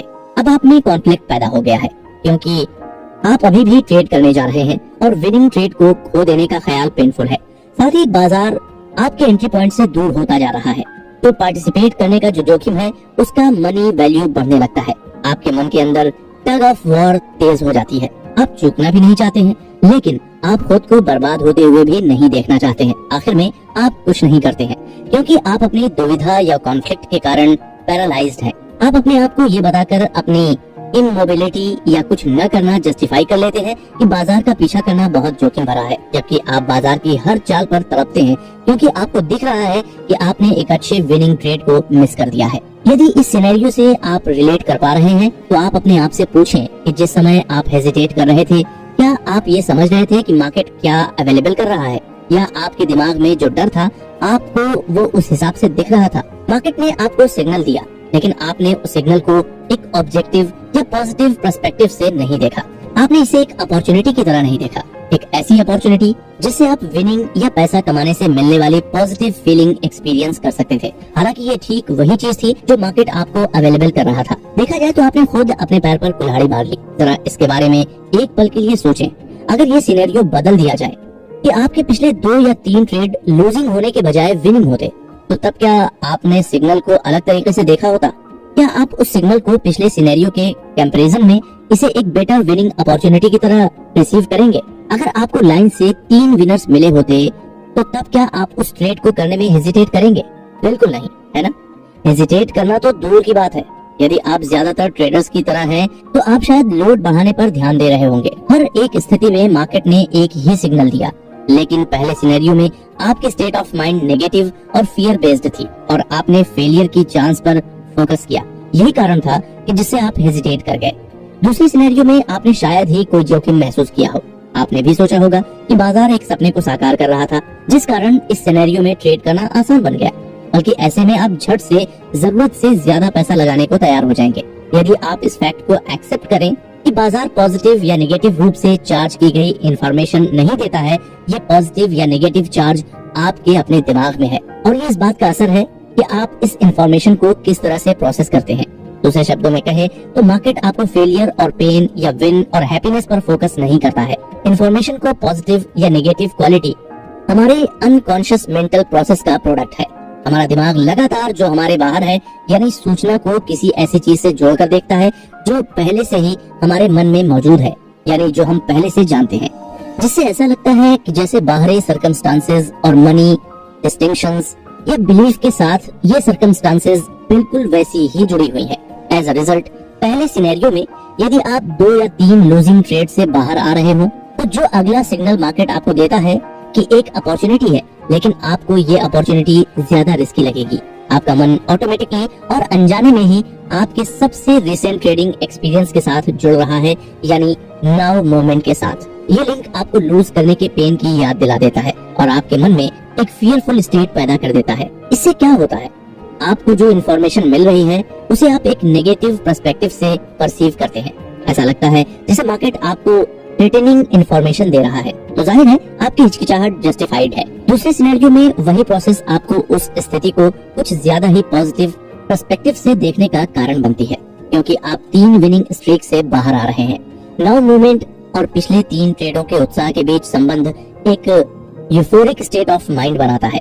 आपको ऐसा लगता है जैसे ये बाजार आपको रिस्कलेस मौका फराहम कर रहा हो। इससे होता क्या है कि ये आपको ओवर कमिट या अपनी लिमिट से ज्यादा ट्रेड करने को सही ठहराता है। पहले भी लेखक मार्क डगलस ने कहा था कि बहुत से मेंटल पैटर्न जो ट्रेडर्स को हारने और गलतियां करने का कारण बनते हैं वे इतने साफ और गहरे हैं कि हमें ये एहसास भी नहीं होगा कि हम अपने सोचने के ढंग के कारण लगातार सफल नहीं हो रहे हैं। उस कंसिस्टेंसी को पाने में तीनों समझना, कॉन्शियसली अवेयर होना और फिर सीखना कि मन को कैसे दरकिनार किया जाए का बड़ा हाथ है। आपको ऐसा स्टेट ऑफ माइंड का विकास करना होगा और उस स्टेट को बनाए रखना होगा जो ट्रेड के अवसर या फ्लो को पहचान ले और ओवर कॉन्फिडेंस के कारण होने वाली समस्याओं के कारण कोई थ्रेट ऑफ पेन न महसूस करे। इसके लिए ये जरूरी है कि आप एसोसिएशन प्रोसेस पर अपना कॉन्शियस कंट्रोल बनाए रखें। इस कंट्रोल पर जिसने महारत हासिल कर ली वो अपने आप ही एक अच्छा ट्रेडर बन जाएगा। आपने अपने ऊपर तो नियंत्रण पा लिया, पर मार्केट तो अभी भी अनस्टेबल ही है। मार्केट किस तरह से अनस्टेबल और अनसर्टेन होती है और कैसे आपको इसके अनुसार ढालना हो। मार्केट में रिस्क और अनसर्टेनिटी। बुक समरी के इस अध्याय में हम आपको बताएंगे कि ट्रेडिंग की दुनिया में एक ट्रेडर के लिए कितनी अनस्टेबल और अनसर्टेनिटी होती है और कैसे ट्रेडर को इसका एक पर्सपेक्टिव रखना पड़ता है। ज्यादातर किसी भी ट्रेडिंग सिचुएशन में एक स्पेसिफिक ट्रेडर जोखिम की उसके सबसे रिसेंट के 2 या 3 ट्रेडों की आउटकम के कारण एक पर्सपेक्टिव बन जाता है। दूसरी ओर सबसे अच्छे ट्रेडर्स पर उनकी लास्ट आउटकम का कोई असर नहीं पड़ता है, चाहे फिर वो पॉजिटिव हो या नेगेटिव। यहाँ तक कि उनके पिछले कई ट्रेड का भी असर नहीं होता है। तो वे किसी भी ट्रेडिंग सिचुएशन के रिस्क परसेप्शन को अपने पर्सनल और साइकोलॉजिकल वेरिएबल के बारे में सोचकर नहीं बनाते हैं। ये एक बहुत बड़ा साइकोलॉजिकल गैप है जो आगे बढ़कर आपको ये विश्वास दिला देता है कि बेस्ट ट्रेडर्स के दिमाग में इनहेरेंट डिजाइन क्वालिटीज होते हैं जो इसके लिए जिम्मेदार होती हैं। लेकिन लेखक का कहना है कि ऐसा नहीं है। उनके मुताबिक पिछले 18 वर्षों में जिस भी ट्रेडर के साथ उन्होंने काम किया है उनके पास यही सीखा था कि नाउ मूवमेंट अपॉर्चुनिटी फ्लो में ठीक से फोकस्ड रहने के लिए उन्होंने अपने दिमाग को ट्रेन किया है। ये एक यूनिवर्सल समस्या है जो हमारा दिमाग कैसे काम करता है और हमारे सामान्य सोशल अपब्रिंगिंग दोनों से रिलेटेड है। सेल्फ स्टीम से रिलेटेड अन्य फैक्टर भी हैं जो आपकी कंसिस्टेंट सक्सेस में बाधा की तरह काम कर सकते हैं। लेकिन अब हम जिस पर चर्चा करने जा रहे हैं वो आपके लिए सबसे महत्वपूर्ण और फंडामेंटल बिल्डिंग ब्लॉक है एक ट्रेडर के रूप में सफल होने के लिए। ट्रेडिंग की नेचर की कोई सीक्रेट जैसी कोई चीज है तो ये है कि पहला कि एक ट्रेडर को बिना किसी डर या ओवर कॉन्फिडेंस के साथ ट्रेड करने की एबिलिटी। दूसरा ये है कि बाजार अपने पर्सपेक्टिव से क्या ऑफर कर रहा है उसे समझना। और तीसरा और सबसे जरूरी, अपना दिमाग हमेशा अभी के मोमेंट या नाउ मोमेंट अपॉर्चुनिटी फ्लो में पूरी तरह से केंद्रित रहे। चौथा और आखिरी, स्पॉन्टेनियस रूप से जोन में प्रवेश करें। जोन मतलब कि एक स्ट्रॉन्ग बिलीफ जिसे कोई हिला नहीं सकता कि आउटकम हमेशा अनसर्टेन ही रहेगा। बेस्ट ट्रेडर उस पॉइंट तक इवॉल्व हो जाते हैं जहां वे बिना किसी संदेह या इंटरनल कॉन्फ्लिक्ट के इस बात पर विश्वास करते हैं कि कुछ भी हो सकता है, एनीथिंग कैन हैपन। उनका अनसर्टेनिटी पर इतना शक्तिशाली विश्वास होता है कि ये वास्तव में उनके दिमाग को नाउ मोमेंट से जोड़ने से रोकती है और उनके सबसे रिसेंट ट्रेडों के रिजल्ट्स का असर नहीं आने देती है। इस एसोसिएशन को नजरअंदाज कर वे अपने दिमाग को अनरियलिस्टिक और उन फिक्स्ड उम्मीदों से, जैसे कि बाजार कैसा होगा, उससे मुक्त रख पाते हैं। उस तरह की अनरियलिस्टिक उम्मीदें पैदा करने के बजाय जो अक्सर इमोशनल और फाइनेंशियल पेन देती है, उन्होंने मार्केट जो भी अपॉर्चुनिटीज दे उसको फायदा उठाने के लिए खुद को उपलब्ध कराना सीख लिया है। मार्केट जब भी जो भी अवसर प्रदान कर सकता है उसका लाभ उठाना सीख लिया है। अपने आप को उपलब्ध बनाना एक ऐसा पर्सपेक्टिव है जिसे आप समझते हैं कि जिस फ्रेमवर्क से आप इंफॉर्मेशन को समझ रहे हैं वो जो ऑफर के हिसाब से काफी लिमिटेड है। हमारा दिमाग ऑटोमेटिकली हर उस अवसर को परसीव नहीं करता जो किसी भी समय हमारे सामने आता है। इस अनसर्टेनिटी और अनस्टेबिलिटी के अलावा अगर हम ट्रेडर की बात करें तो बहुत कम लोग जो ट्रेडिंग करने का निर्णय लेते हैं वे कभी समय लेते हैं या यह सोचने की कोशिश करते हैं कि एक ट्रेडर होने का मतलब क्या है। ट्रेडिंग में जाने वाले ज्यादातर लोग सोचते हैं कि एक ट्रेडर होने का मतलब एक अच्छा मार्केट एनालिस्ट होना है। जैसा कि लेखक ने पहले भी कहा है कि यह सच्चाई से एकदम परे है। गुड मार्केट एनालिसिस डेफिनेटली किसी भी सफलता में योगदान दे सकता है, लेकिन ये ज्यादातर ट्रेडर्स के लिए इतना ध्यान और महत्व के लायक नहीं है कि जितना इसको इम्पोर्टेंस दिया जाता है। मार्केट बिहेवियर पैटर्न्स के अलावा बहुत कुछ ही यूनिक साइकोलॉजिकल कैरेक्टरिस्टिक्स हैं। ये इन साइकोलॉजिकल कैरेक्टरिस्टिक्स का नेचर है जो ये डिसाइड करती है कि किसी को कैसा होना चाहिए मार्केट एनवायरनमेंट में ढंग से काम करने के लिए। ऐसे वातावरण में इफेक्टिवली काम करना जिसके सभी गुण, ट्रेड्स या विशेषताएं उन सब से फर्क जिसकी हमें आदत है, तो हमें अपने सोचने के ढंग में कुछ एडजस्टमेंट या चेंजेस करने की आवश्यकता होती है। फॉर एग्जाम्पल, यदि आप कुछ ऑब्जेक्टिव्स पाने के लिए किसी विदेशी स्थान की यात्रा करना चाहते हैं, तो पहली चीज जो आप करेंगे वो है लोकल ट्रेडिशंस और रीति रिवाजों से खुद को परिचित करना। ऐसा करने से आप उन तरीकों को सीखेंगे जिससे उस वातावरण में सफलतापूर्वक काम करने के लिए आपको अडॉप्ट करना होगा। ट्रेडर्स अक्सर इस फैक्ट को अनदेखा करते हैं कि लगातार सफल ट्रेडर बनने के लिए उन्हें अडॉप्ट करना पड़ सकता है। इसके लिए दो कारण है। पहला ये है कि विनिंग ट्रेड करने के लिए आपको किसी भी टाइप के स्किल की आवश्यकता नहीं है। ज्यादातर ट्रेडर्स को तकलीफ भरे कई साल लग जाते हैं ये समझने या एक्सेप्ट करने में कि कंसिस्टेंट होने के लिए कभी कभार एक विनर पिक कर लेना काफी नहीं होता। दूसरा कारण ये है कि आपको ट्रेड करने के लिए कहीं भी ट्रेवल करने की जरूरत नहीं है। आपको बस एक फोन की जरूरत है। आपको सुबह बिस्तर से उठना भी जरूरी नहीं है। यहाँ तक कि किसी ऑफिस से ट्रेड करने वाले ट्रेडर्स को भी अपने ट्रेड को चालू या बंद करने के लिए ऑफिस में होने की आवश्यकता नहीं है, क्योंकि हम अपने पर्सनल एनवायरनमेंट से ही मार्केट से इंटरेक्ट कर सकते हैं। तो हमें ऐसा लगता है कि ट्रेडिंग के लिए किसी ज्यादा बड़े एडेप्टेशन की आवश्यकता नहीं होगी। कुछ हद तक आप शायद पहले से ही ट्रेड की प्रकृति के बारे में कई फंडामेंटल ट्रुथ्स जानते और समझते हैं, लेकिन किसी के बारे में अवेयरनेस, किसी प्रिंसिपल, इंसाइट या कॉन्सेप्ट की समझ होने का मतलब ये नहीं है कि आप में एक्सेप्टेंस और बिलीफ है। जब कुछ भी वास्तव में स्वीकार किया गया है तो वो हमारे मेंटल एनवायरनमेंट या किसी अन्य कंपोनेंट के साथ कॉन्फ्लिक्ट में नहीं है। जब हम किसी चीज में विश्वास करते हैं, हम उस पर विश्वास से बिना कॉन्फ्लिक्ट के या एक्स्ट्रा एफर्ट के एक नेचुरल तरीके से काम करते हैं। हमारे मन के किसी भी अन्य कंपोनेंट के साथ जिस भी हद तक कॉन्फ्लिक्ट है, तो उसे उसी हद तक एक्सेप्टेंस की कमी है। इसीलिए समझना मुश्किल नहीं है कि आखिर क्यों इतने कम लोग सक्सेसफुल ट्रेडर बन पाते हैं। वे अपने मन के बीच मौजूद कई कॉन्फ्लिक्ट्स को हैंडल करने के लिए नेसेसरी मानसिक मेहनत नहीं करते हैं। ये कॉन्फ्लिक्ट्स उन चीजों के बीच होती हैं जो वे पहले से सीख चुके हैं और उन पर विश्वास करते हैं, और ये एक्सेप्ट करना कि ये पुरानी लर्निंग की एक सोर्स ऑफ कॉन्ट्राडिक्शन है सक्सेसफुल ट्रेडिंग के प्रिंसिपल्स को लागू करने में। मार्केट में आना और free flowing state of mind का ट्रेडिंग के लिए फायदा उठाने के लिए ये जरूरी है कि वो कॉन्फ्लिक्ट पूरी तरह रिजॉल्व किए जाएं। इस सारांश के इस अध्याय में हमने जाना कि मार्केट में अनसर्टेनिटी और अनस्टेबिलिटी के बावजूद भी ट्रेडर कैसे सफल बन सकते। प्रोबेबिलिटीज का खेल। इस अध्याय में हम जानेंगे कि आखिर एक ट्रेडर के लिए प्रोबेबिलिटीज इतनी इम्पोर्टेंट क्यों होती हैं और इसका ट्रेडर कैसे इस्तेमाल करते हैं। सबसे पहले तो यही जानना जरूरी है कि प्रोबेबिलिटीज में सोचने का रियलिटी में क्या मतलब है और किसी ट्रेडर की लगातार सफलता के लिए ये इतना आवश्यक क्यों है। यदि आप इस अंतिम सेंटेंस को एनालाइज करते हैं तो आप देखेंगे कि लेखक ने कंसिस्टेंसी को प्रोबेबिलिटीज पर बेस्ड बताया है। ये एक कंट्राडिक्शन की तरह लगता है। कोई कैसे उस इवेंट से कंसिस्टेंट आउटकम दे सकता है जिसका अनिश्चित प्रोबेबल आउटकम है। इसको समझने के लिए हमें बस इतना करना है कि हमें गैम्बलिंग इंडस्ट्री को देखना है।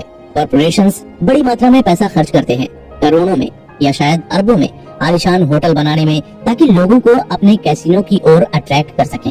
यदि आप लॉस वेगास गए हैं तो आप ठीक से जानते हैं कि लेखक क्या कहना चाह रहे हैं। गेमिंग कॉर्पोरेशन भी अन्य कॉर्पोरेशन की तरह ही है। इसमें उन्हें बोर्ड ऑफ डायरेक्टर्स और शेयर होल्डर्स को ये बताना होता है कि वे अपनी एसेट्स कैसे और कहां एलोकेट करते हैं। आपको क्या लगता है कि वो लोग इतनी आसानी से जस्टिफाई कर पाते अगर गैम्बलिंग के गेम का आउटपुट इतना रैंडम ही होता? तो जरा सोचिए इस बारे में। लोगों को भले ही लगता हो कि वो कैसीनो जाके अमीर बन जाएंगे, लेकिन जीतते हमेशा कैसीनो वाले ही हैं। प्रत्येक ट्रेड जिसे कोई भी ट्रेड करने का निर्णय लेता है का आउटकम किसी न किसी तरह से उस बाजार में पार्टिसिपेट करने वाले अन्य ट्रेडर्स के व्यवहार से प्रभावित होता है, जिससे सभी ट्रेडों का आउटकम अनसर्टेन होता है। क्योंकि सभी ट्रेडों का अनसर्टेन आउटकम होता है, इसलिए जुए की तरह प्रत्येक ट्रेड या अगले ट्रेड, अंतिम ट्रेड या भविष्य में किसी भी ट्रेड से स्वतंत्र होता है। भले ही ट्रेडर प्रत्येक ट्रेड के लिए कुछ ही नॉन वेरिएबल का उपयोग करके अपनी एज पहचान सकता है। इसके अलावा यदि प्रत्येक इंडिविजुअल ट्रेड का आउटकम हर दूसरे ट्रेड से स्टैटिस्टिकली इंडिपेंडेंट होता है, किसी भी विनिंग या लूजिंग स्ट्रीक में जीत और हार के बीच रैंडम डिस्ट्रीब्यूशन होता है। तीसरा, कैसीनो के मालिक प्रत्येक इंडिविजुअल घटना के आउटकम को पहले से जानने की कोशिश नहीं करते हैं। इस फैक्ट के अलावा ये बहुत मुश्किल होगा सभी अननोन वेरिएबल को देखते हुए प्रत्येक खेल में कंसिस्टेंट परिणाम बनाने आवश्यक नहीं है। कैसीनो ऑपरेटरों ने सीखा है कि बस उन्हें इतना करना है कि वे सभी ऑड्स को अपने पक्ष में रखें और इतनी ज्यादा इवेंट्स करनी है कि उनका एज को अपना काम करने का पर्याप्त अवसर मिले। जिन ट्रेडर्स ने प्रोबेबिलिटी में सोचना सीख लिया है वे लगभग एक ही पर्सपेक्टिव से बाजारों का रुख करते हैं। छोटे या माइक्रो स्तर पर उनका मानना है कि प्रत्येक ट्रेड यूनिक है। वे क्या समझते हैं ट्रेड की नेचर के बारे में कि किसी भी समय बाजार बिल्कुल एक पिछले चार्ट जैसा दिख सकता है और जो ज्योमेट्रिक मेजरमेंट्स और मैथमेटिकल कैलकुलेशन अलग अलग एज को समझने के लिए बिल्कुल समान हो सकती हैं, लेकिन मार्केट में एक्चुअल कंसिस्टेंसी कभी भी समान नहीं होती है। किसी विशेष पैटर्न के लिए अब बिल्कुल वैसा ही होना चाहिए जैसा कि किसी पिछले पल में था, तभी मुमकिन है अगर उस पिछले पल में पार्टिसिपेट करने वाला प्रत्येक ट्रेडर मौजूद हो। ऐसा होने की संभावना इम्पॉसिबल है। ये अत्यंत महत्वपूर्ण है कि आप इस फेनोमेना को समझें, क्योंकि आपके ट्रेड के लिए साइकोलॉजिकल इफेक्ट अधिक महत्वपूर्ण हो सकते हैं। Defining the terms. इस अध्याय में हम आपको बताएंगे कि ऐसी कौन सी चीजें हैं जो हमें अपने ट्रेडिंग के नाउ मोमेंट पर एक्ट करने से रोकती हैं। क्या वो हमारा डर है? तो हमारे डर का स्रोत क्या है? हम अब ये जानते हैं कि हमारे डर का स्रोत मार्केट नहीं है। हम जान सकते हैं कि हमारे पास एक स्पेसिफिक योजना है कि यदि कोई ट्रेड काम करता है तो हम कैसे लाभ लेने जा रहे हैं। परंतु बात यही है, अगर हम सोचते हैं कि हम जानते हैं कि बाजार क्या करने जा रहा है तो हम मुश्किल में हैं। और वो सब जो हमें नेगेटिव चार्ज में डालने के लिए काफी है। मुझे पता है कि बाजार से क्या उम्मीद की जाए। ऐसे मन की स्थिति किसी भी विश्वास, मेमोरी या एटीट्यूड के लिए है जो हमें ऊपर और नीचे के टिक्स या किसी भी व्याख्या करने के लिए प्रेरित करती है। बाजार की इंफॉर्मेशन कुछ भी हो, लेकिन हमारी ओर से कुछ करने की अपॉर्चुनिटी ही होती है। ऑब्जेक्टिव क्या है? आखिरकार पैसा कमाना हर किसी का गोल होता है, लेकिन अगर ट्रेडिंग केवल पैसा कमाने की बात थी तो अभी आप इस समरी को इतने ध्यान से न सुन रहे होते। विनिंग ट्रेड या यहाँ तक कि विनिंग ट्रेड की इस स्ट्रीक के लिए बिल्कुल भी किसी स्किल की जरूरत नहीं होती है। दूसरी ओर कंसिस्टेंट रिजल्ट्स और हमने जो बनाया है उसे बनाए रखने के लिए स्किल चाहिए। कंसिस्टेंटली पैसा बनाने के लिए कुछ मेंटल स्किल पाने और महारत हासिल करने का बाय प्रोडक्ट है। जिस हद तक आप समझे कि ये वही हद है जिस पर आप पैसे पर ध्यान देना बंद कर देंगे और इसके बजाय ध्यान इन स्किल्स में महारत हासिल करने के लिए आप अपनी ट्रेडिंग को एक टूल के रूप में कैसे यूज कर सकते हैं उस पर फोकस करेंगे। स्किल्स क्या है? कंसिस्टेंसी एक carefree objective state of mind का परिणाम है, जहां बाजार हमें जो कुछ भी ऑफर कर रहा है उसे देखने और उस पर एक्ट करने के लिए खुद को उपलब्ध कराना और किसी भी नाउ मोमेंट में काम करना है। एक केयरफ्री मन की स्थिति क्या है? केयरफ्री का मतलब है कॉन्फिडेंस, लेकिन अति उत्साह नहीं। जब आपके मन की केयर फ्री स्थिति हो तो आपको कुछ भी करने में कोई डर, झिझक या मजबूरी महसूस नहीं होगी, क्योंकि आपने बाजार की इंफॉर्मेशन को खतरे के रूप में डिफाइन और इंटरप्रेट करना एलिमिनेट कर दिया है। लेकिन इस खतरे की भावना को दूर करने के लिए आपको जोखिम को पूरी तरह से एक्सेप्ट करना होगा। जब आपने जोखिम एक्सेप्ट कर लिया है, आप किसी भी आउटकम के साथ शांति से रहेंगे। किसी भी आउटकम के साथ शांति से रहने के लिए आपको खुद ही रिकंसाइल करना होगा। इसके अलावा आपको इन सच्चाइयों को अपनी मानसिक सिस्टम में कोर विश्वासों के रूप में इंटीग्रेट करना होगा। ऑब्जेक्टिविटी क्या है? ऑब्जेक्टिविटी मन की ऐसी अवस्था है जहां आपकी हर चीज के प्रति कॉन्शियस पहुंच होती है, जहां आपने बाजार की नेचर ऑफ मूवमेंट के बारे में जान लिया है। दूसरे शब्दों में आपके पेन अवॉइडेंस मैकेनिज्म कुछ भी ब्लॉक या चेंज नहीं कर रहे हैं। खुद को उपलब्ध कराने का क्या मतलब है? स्वयं को उपलब्ध कराने का मतलब है कि ऐसे कॉन्शियस तरीके से ट्रेड करना कि आप कुछ साबित करने की कोशिश नहीं कर रहे हैं। आप जीतने या हारने से बचने की कोशिश नहीं कर रहे हैं। आप न ही अपने पैसे वापस पाने या बाजार से बदला लेने की कोशिश कर रहे हैं।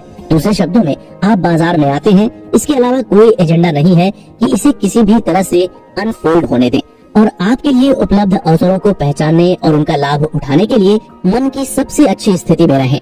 नाउ मोमेंट क्या है? नाउ मोमेंट में ट्रेडिंग करने का मतलब है कि कोई भी पोटेंशियल नहीं है किसी पिछले अनुभव के साथ ट्रेड में शामिल होने, बाहर निकलने, ऐड या किसी ट्रेड से अलग होने का पास्ट एक्सपीरियंस जो आपके मानसिक वातावरण में पहले से मौजूद है। इसके साथ ही फंडामेंटल ट्रूथ और स्किल्स भी एक दूसरे से जुड़े हुए हैं। अब आपके मन में होगा कि वो कैसे? लेखक ने 4 पॉइंट्स बताए हैं जिससे आपको ये भी यकीन हो जाएगा कि ये दोनों चीजें एक दूसरे से रिलेटेड हैं। पहला कि कुछ भी हो सकता है। क्यों? क्योंकि हर बाजार में हमेशा अननोन ताकतें ऑपरेट करती रहती हैं। हर पल दुनिया में कहीं ना कहीं केवल एक ट्रेड को आपके पॉजिटिव आउटकम को बिगाड़ने की जरूरत होती है। बस इतना ही, केवल एक, चाहे आपने कितना भी समय, एफर्ट या पैसा इन्वेस्ट किया हो। अपने एनालिसिस पर बाजार के नजरिए से इस सच्चाई का कोई एक्सेप्शन नहीं है। कोई एक्सेप्शन जो आपके दिमाग में मौजूद है कॉन्फ्लिक्ट का एक स्रोत होगा और पोटेंशियली आपको बाजार की इंफॉर्मेशन को रिटर्निंग समझने का कारण होगा। दूसरा है कि पैसा कमाने के लिए आपको ये जानने की जरूरत नहीं है कि आगे क्या होने वाला है। अगर आपको लगता है कि कुछ भी हो सकता है तो आपको ये जानने की जरूरत नहीं है कि आगे क्या होने वाला है। पैसा कमाने के लिए तो आप हमेशा सही रहेंगे। आपकी अपेक्षाएं हमेशा बाजार के नजरिए से जैसी स्थितियां मौजूद हैं उन्हीं के मुताबिक रहेंगी, जो आपकी इमोशनल पेन की पॉसिबिलिटी को प्रभावी ढंग से बेअसर कर रही हैं। उसी टोकन से लूजिंग ट्रेंड या यहाँ तक कि लूजिंग स्ट्रीक भी कैसे टिपिकल नेगेटिव इफेक्ट डाल सकती हैं, यदि आप वास्तव में मानते हैं कि ट्रेड एक प्रोबेबिलिटी या संख्या का खेल है। अगर आपका एज आपके पक्ष में बाधाओं को डालती है, फिर हर हार आपको जीत के बहुत करीब लाती है। जब आप सच में इस पर विश्वास करें कि एक लूजिंग ट्रेड के प्रति आपकी रिएक्शन अब नेगेटिव इमोशनल क्वालिटी नहीं लेगी, तब आप एक सफल ट्रेडर बनने के एक और सीढ़ी चढ़ जाते हैं। तीसरा फंडामेंटल ट्रूथ ये है कि जितने भी वेरिएबल हैं, उनका विंस और लूजेस के बीच एक रैंडम डिस्ट्रीब्यूशन होता है। अगर हर लॉस आपको विन के इतना करीब लाती है, तो आप अगली एज का इंतजार कर रहे होंगे जिसमें बिना किसी झिझक के आप दांव लगा सकते हैं। दूसरी ओर, अगर आप अभी भी मानते हैं कि ट्रेडिंग एनालिसिस के बारे में है या खुद को सही साबित करने के लिए है, तो नुकसान के बाद आप घबराहट के साथ अपने अगले एज का अनुमान लगाया करेंगे, ये सोचकर कि क्या ये काम करने वाला है। इससे आप उस ट्रेड के लिए या उसके खिलाफ सबूत इकट्ठा करना शुरू कर देंगे। आप ट्रेड के लिए सबूत इकट्ठा करेंगे यदि आपके फियर ऑफ लूजिंग से फियर ऑफ मिसिंग आउट अधिक है। इन दोनों कंडीशन में आप कंसिस्टेंट देने के लिए मन की सबसे कंडक्टिव स्थिति में नहीं आ पाएंगे। चौथा फंडामेंटल ट्रूथ ये है कि एक एज एक चीज के खत्म होने की हायर प्रोबेबिलिटी के इंडिकेशन से ज्यादा कुछ नहीं है। कंसिस्टेंसी बनाने के लिए ये आवश्यक है कि आप पूरी तरह से एक्सेप्ट करें कि ट्रेड उम्मीद, सोचने या अगले ट्रेड फायदेमंद होगा कि नहीं, ये तय करने के लिए एक या दूसरे तरीके से सबूत इकट्ठा करना नहीं है। जो एविडेंस आपको एकत्र करने की आवश्यकता है वो ये है कि क्या वे वेरिएबल जो आप एज को डिफाइन करने के लिए यूज करते हैं किसी भी समय या पल में मौजूद है। जब आप अन्य इंफॉर्मेशन यूज करते हैं तो अपने एज के पैरामीटर्स के बाहर ये तय करने के लिए कि क्या आप ट्रेड करेंगे, आप अपने ट्रेड व्यवस्था में रैंडम वेरिएबल जोड़ रहे हैं। रैंडम वेरिएबल्स जोड़ने से ये निर्धारित करना बेहद मुश्किल हो जाता है कि ये डिटरमाइन करना कि क्या काम करता है और क्या नहीं। यदि आप अपनी एज की विएबिलिटी के बारे में श्योर नहीं हैं, तो आप इसके बारे में बहुत कॉन्फिडेंट महसूस नहीं करेंगे। जिस हद तक आप में आत्मविश्वास की कमी है, आप उतना ही फियर महसूस करेंगे। आयरनी ये है कि आप डरेंगे रैंडम इनकंसिस्टेंट रिजल्ट से ये महसूस किए बिना कि आपका रैंडम इनकंसिस्टेंट अप्रोच ठीक वही पैदा कर रहा है जिससे आप डरते हैं।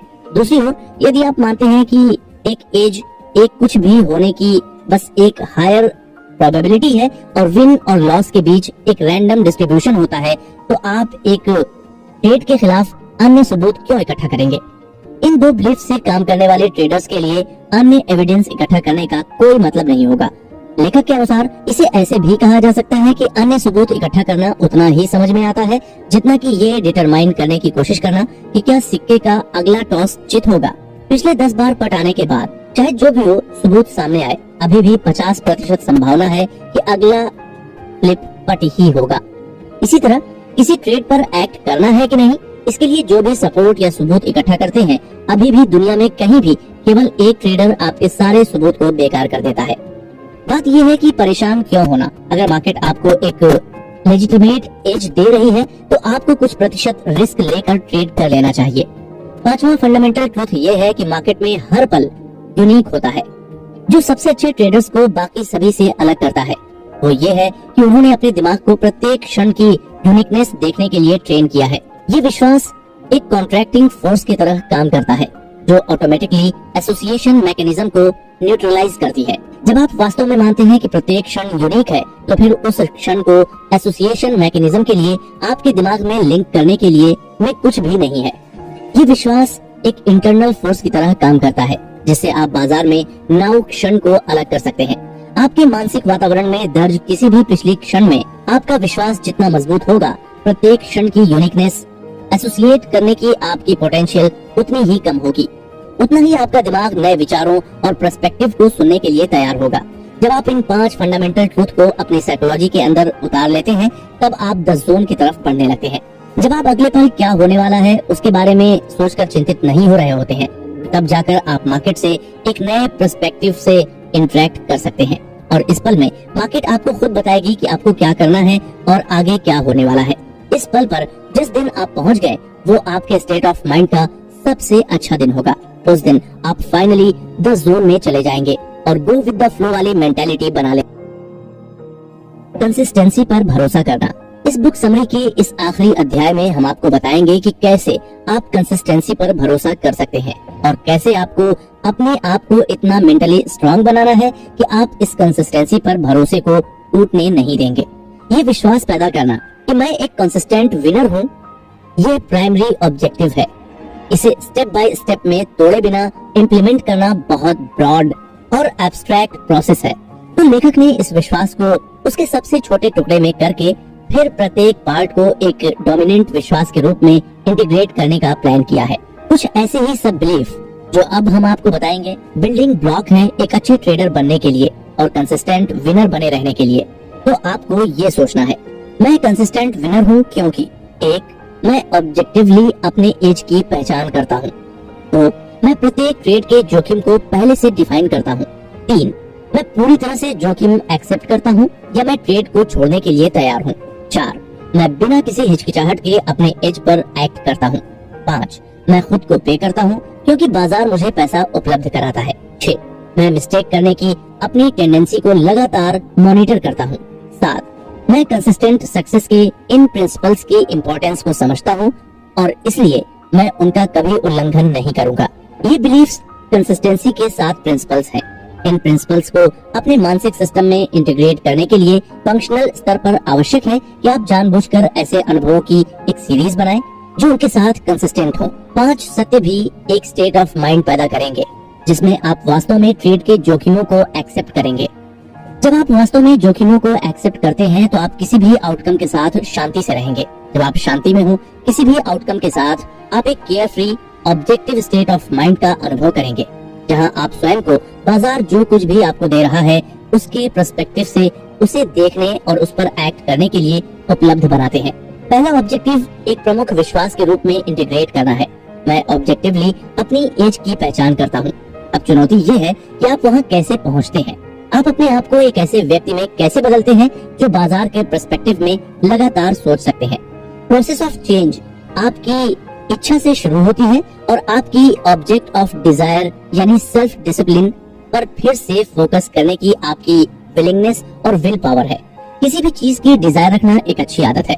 डिजायर एक फोर्स है, इसको किसी की सहमति की जरूरत नहीं होती है, न ही ये आपके मन की एक सुनती है। चाहे आप कुछ भी मानते हो, अगर आप किसी चीज की डिजायर रखते हैं तो आप अपनी सीमाएं पार करेंगे। ये ट्रेडिंग का नेचर ही है। ट्रेडों की कम से कम एक सैंपल साइज के माध्यम से पाने से पहले ये अनुमान लगाने की कोशिश न करें इसमें कितना समय लगेगा। बिना किसी डेविएशन, डिस्ट्रैक्ट करने वाले विचारों या एक्ट करने में झिझक के अपनी प्लान को फॉलो करना इसमें जितना समय लेता है। सोचिए, यदि आप एक प्रोफेशनल गोल्फर बनना चाहते हैं तो अपने आप को हिट करने के लिए डेडिकेशन एक्स्ट्रा ऑर्डिनरी नहीं होगा।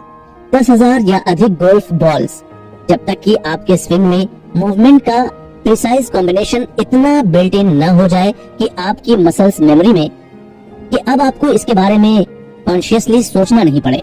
आप ऐसा इसलिए करते हैं क्योंकि आप मानते हैं कि स्किल डेवलपमेंट और प्रैक्टिस आपको जीतने में मदद करेगा। एक ट्रेडर के रूप में कंसिस्टेंट विनर बनना सीखना कोई अलग बात नहीं है।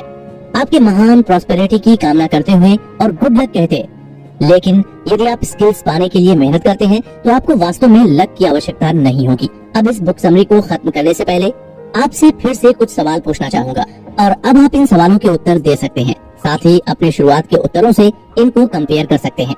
एक ट्रेडर के रूप में पैसा बनाने के लिए आपको ये जानना होगा कि बाजार में आगे क्या होने वाला है।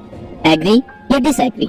2, कभी कभी मैं खुद को ये सोचता हुआ पाता हूँ कि बिना नुकसान के ट्रेड करने का कोई तो तरीका होगा। एग्री या डिसएग्री। 3, एज अ ट्रेडर पैसा कमाना मुख्य रूप से एनालिसिस का काम है। एग्री या डिसएग्री। 4, लॉसेस ट्रेडिंग का एक अनअवॉइडेबल हिस्सा है। एग्री या डिसएग्री। 5, मेरे ट्रेड में प्रवेश करने से पहले मेरा जोखिम हमेशा डिफाइन किया जाता है। एग्री या डिसएग्री। 6, मेरे दिमाग में हमेशा ये पता लगाने से कॉस्ट एसोसिएटेड होती है कि बाजार आगे क्या कर सकता है। एग्री या डिसएग्री। अर्थात अगर मुझे यकीन नहीं होता कि ये विनर बनने जा रहा है तो मैं अगला ट्रेड करने की भी जहमत नहीं उठाऊंगा। एग्री या डिसएग्री। 8, एक ट्रेडर जितना अधिक मार्केट्स के बारे में सीखता है और वे कैसे व्यवहार करते हैं उसके लिए ट्रेड आसान होगा। एग्री या डिसएग्री। 9, मेरी मेथोडोलॉजी मुझे बताती है कि मार्केट की किन परिस्थितियों में ट्रेड में प्रवेश करना है या बाहर निकलना है। एग्री या डिसएग्री। 10, यहाँ तक कि जब मेरे पास अपनी स्थिति को रिवर्स के लिए एक क्लियर सिग्नल होता है तब भी मुझे ऐसा करना बेहद मुश्किल लगता है। एग्री या डिसएग्री। 11, मुझे कंसिस्टेंट सक्सेस की अवधि मिलती है जिसके बाद आमतौर पर कुछ काफी भारी गिरावट मेरी इक्विटी में आती है। एग्री या डिसएग्री। 12, जब मैंने पहली बार ट्रेड करना शुरू किया तो मैं अपनी ट्रेड मेथोडोलॉजी को बेतरतीब ही कह सकता हूँ, जिसका मतलब है कि कुछ बहुत दर्द के बीच कुछ सफलता। एग्री या डिसएग्री। 13, मैं अक्सर ये महसूस करता हूँ कि बाजार पर्सनली मेरे खिलाफ है। एग्री या डिसएग्री। 14, जितना मैं लेट गो की कोशिश करता हूँ मुझे अपने पिछले इमोशनल वुंड्स को पीछे छोड़ना बहुत मुश्किल लगता है। एग्री या डिसएग्री। 15, मेरे पास मनी मैनेजमेंट फिलॉसफी है और इस प्रिंसिपल पर बेस्ड है जब भी मार्केट मौका दे तो थोड़ा पैसा मार्केट से निकाल लेना चाहिए। एग्री या डिसएग्री। 16, एक ट्रेड का काम मार्केट बिहेवियर में ऐसे पैटर्न की पहचान करना है जो एक अपॉर्चुनिटी रिप्रेजेंट करते हैं और फिर रिस्क पता लगाना कि क्या ये पैटर्न पहले की तरह अपने आप चलेंगे। एग्री या डिसएग्री। 17, कभी कभी मैं ये महसूस करता हूँ कि मैं बाजार का विक्टिम हूँ। एग्री या डिसएग्री। 18, जब मैं ट्रेड करता हूँ तो मैं आमतौर पर एक ही टाइम फ्रेम में फोकस्ड रहने की कोशिश करता हूँ। एग्री या डिसएग्री। 19, सक्सेसफुली ट्रेड करने के लिए ज्यादातर लोगों के दायरे से कहीं अधिक मानसिक लचीलेपन की आवश्यकता होती है। एग्री या डिसएग्री। 20, ऐसे समय होते हैं जब मैं निश्चित रूप से बाजार के प्रवाह को महसूस कर सकता हूँ, हालांकि मुझे अक्सर इन फीलिंग्स पर एक्ट करने में मुश्किल होती है। एग्री या डिसएग्री। 21, कई बार मैं एक प्रॉफिटेबल ट्रेड में होता हूँ और मुझे पता है ये एकदम बेसिकली खत्म हो गया है, लेकिन मैं फिर भी अपना प्रॉफिट नहीं निकालता हूँ। एग्री या डिसएग्री। 22, मैं किसी भी ट्रेड में कितना भी पैसा कमा लूं, मैं शायद ही कभी सेटिस्फाई होता हूँ और महसूस करता हूँ कि मैं और कमा सकता था।